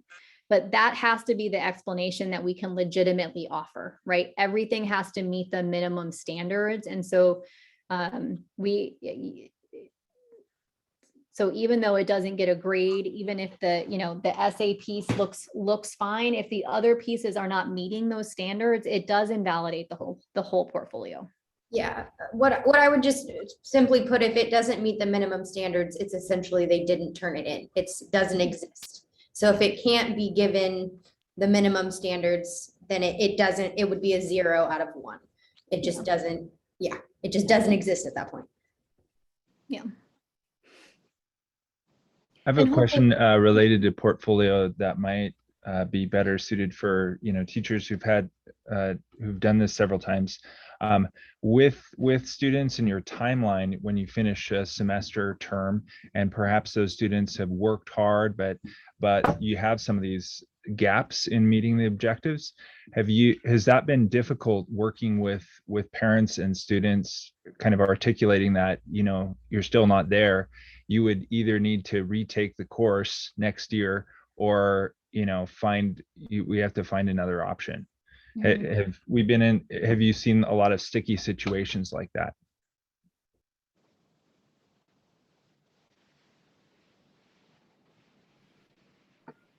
I can speak. I've been teaching it for, I don't know, 3 years or so. So there's probably others who tell it longer. We teach this first semester and second semester, so some of them won't be done. They're still in the process of whatever. They're either not done because something wasn't quite up to par. Getting them in second semester is a real challenge. Communicating that it's not quite there has really never been an issue with me. They generally know what their shortcomings are. But if I don't get it done in first semester with a lot of these kids, they procrastinate and they don't quite get it. And I can put out, announcements. I can put out all this stuff, getting them back into my class in second semester. They're happy with the high school grade at some point and they get lazy. So that doesn't exactly answer your questions about parents. I've never really had a problem communicating that with parents, but for the most part, that getting them back after a lapse of time is a challenge. I do know that there have been teachers that have struggled with students that have either not passed or not gotten the grade that they expected to get and got pushback from both parents and their principal. And so what typically has happened that I think has been effective if you feel like that happens is one, passing the buck. And literally I have been sent the paper by the teacher, and I have written up an explanation of why it does not meet the expectations of the portfolio, because it is set by the college. It is set by me.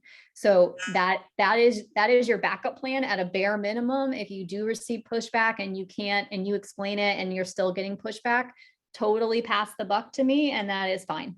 Because I have more than once written up explanations about why a portfolio is unacceptable for credit. And I can always do that for you if you need me to. And one other thing I just offer, kind of a piece of advice, is really emphasizing the difference between the high school grade and the college grade. So they can pass your high school class and they can get the credit in high school, but they don't get the college credit because they are two separate things. So if you have a really big issue, passing it to leave for the college, but really emphasizing to the parent or whoever you're having the issue with, the difference between the expectations for a college grade versus the high school grade. Yeah.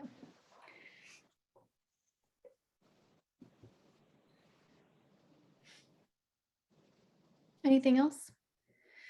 Questions, concerns, needs? I will say what Addie just said is really neutralizes a lot of the issues I think that I've ever heard.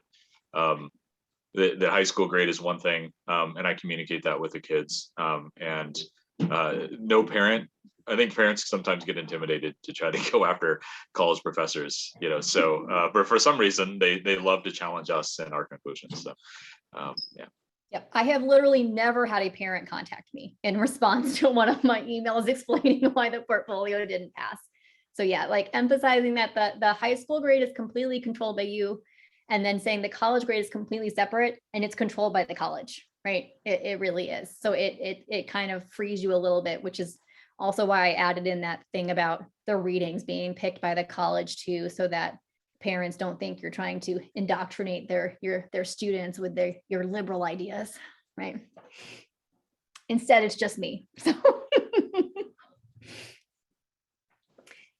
All right, well, I've left you pretty much exactly 10 minutes, Addie, because in a strange series of events, kept perfect time today. So it's great. It's just the cosmos are aligning. And it's happening. Probably not take a full 10 minutes. So hopefully we'll get you out of here a little bit early. But I just have a few administrative reminders for you all. I know a lot of you in this group are new teachers. So as you're kind of thinking about how do I register students? How do I pay? What the heck does the end of the year look like? I just want to give you some like key touch points to be thinking about, so that at the end of the year, you don't have a moment of just like, oh my gosh, what do I need to be doing?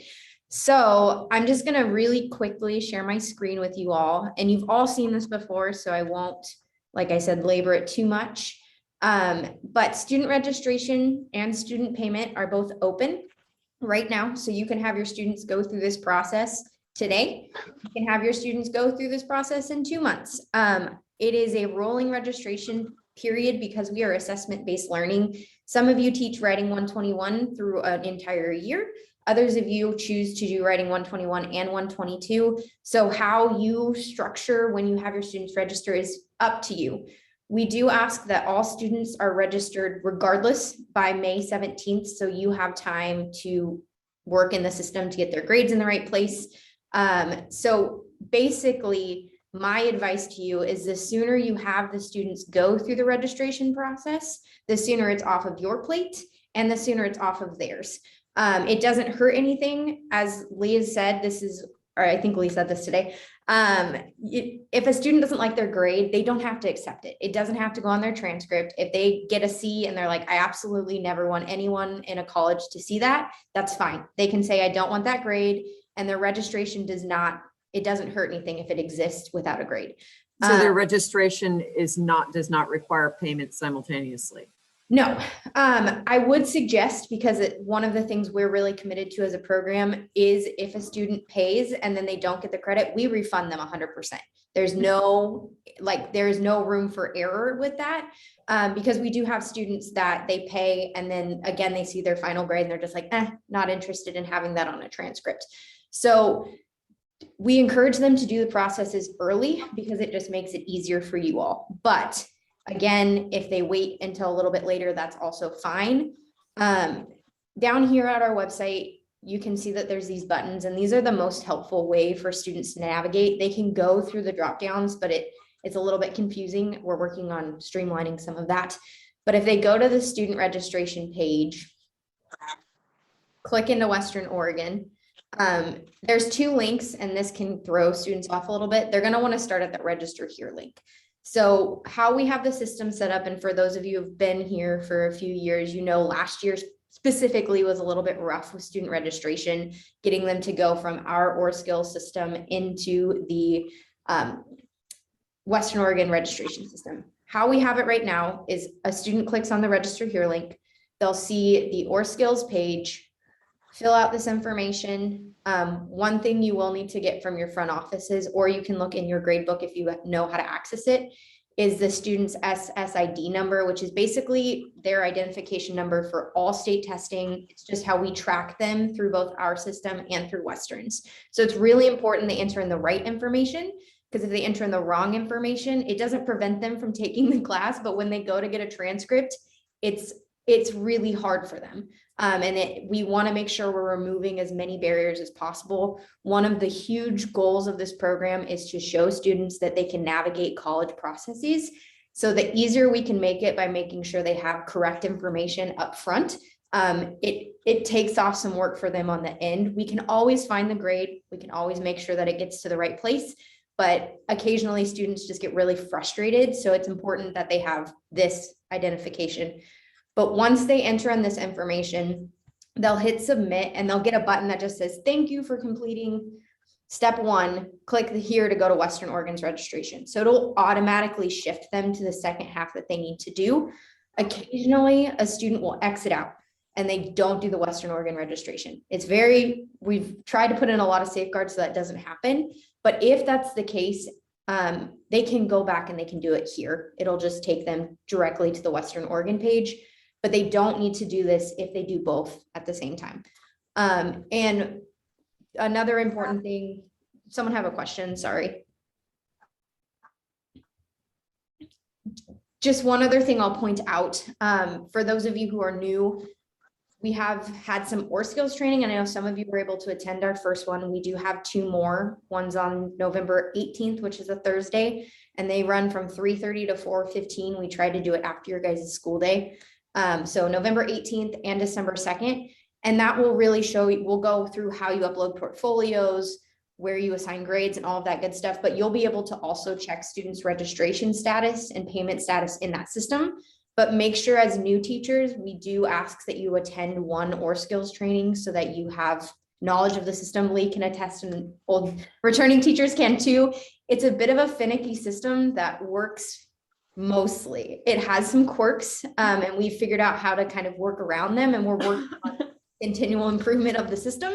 But just know that if you're ever in there and even if you've gone to the training and it's not working for you, it's probably not a you problem. It's probably something that we need to fix on our end. So just know that you can always reach out to me about that. But once they're registered, you'll be able to access them in that system. And it's really important because that's how you assign grades. The other thing I'll point out on our website is the payment portal. So again, if they click that student payment button, it's important for you all to know that no matter how many courses they take, so if they take 121 and 122 with you, and then 6 math classes, they pay 1 fee per year. So it's the $30 fee for all of their courses, whether they take 1 or 100, it doesn't matter. So we have this pay here button. It's going to take them to a portal where they'll enter in their information, and then give us a credit card to pay their fee. If they overpay, we will refund them. It happens a lot. So if they are like, oh my gosh, I paid 3 times, I didn't know, we'll send them a refund. We can take care of that on our end. The other thing important to know with payment, if your students qualify for free and reduced lunch, they do not pay for our program. So we have a free and reduced lunch waiver that they just need to fill out.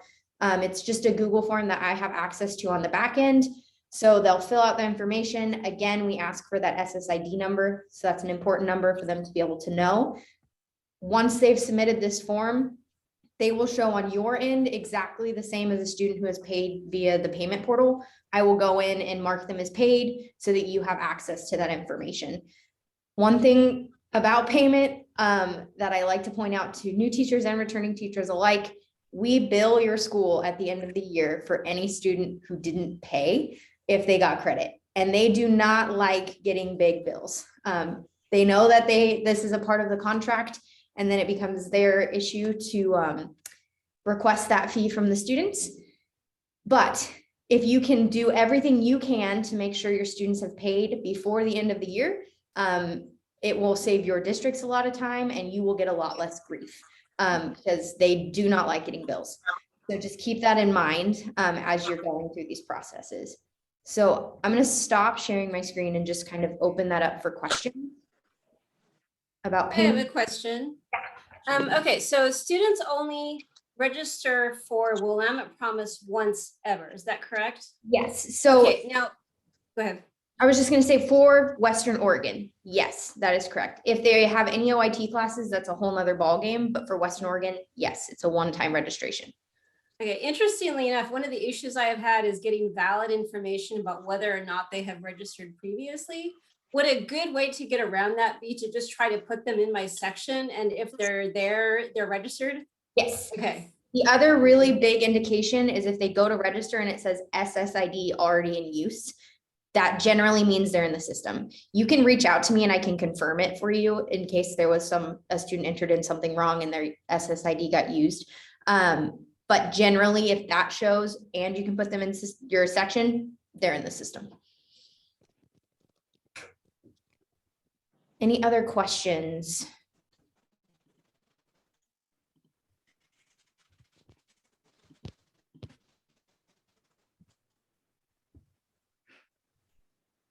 All right, perfect. Well, that's everything I have for us today, but please reach out anytime if you have questions or concerns or need materials. It's not a bother to ask. So if you're getting to a point and you're just not sure, or you want some guidance or you want second eyes on something, just let me know. It's not a problem. And otherwise, I believe I see you all again in January. Yeah.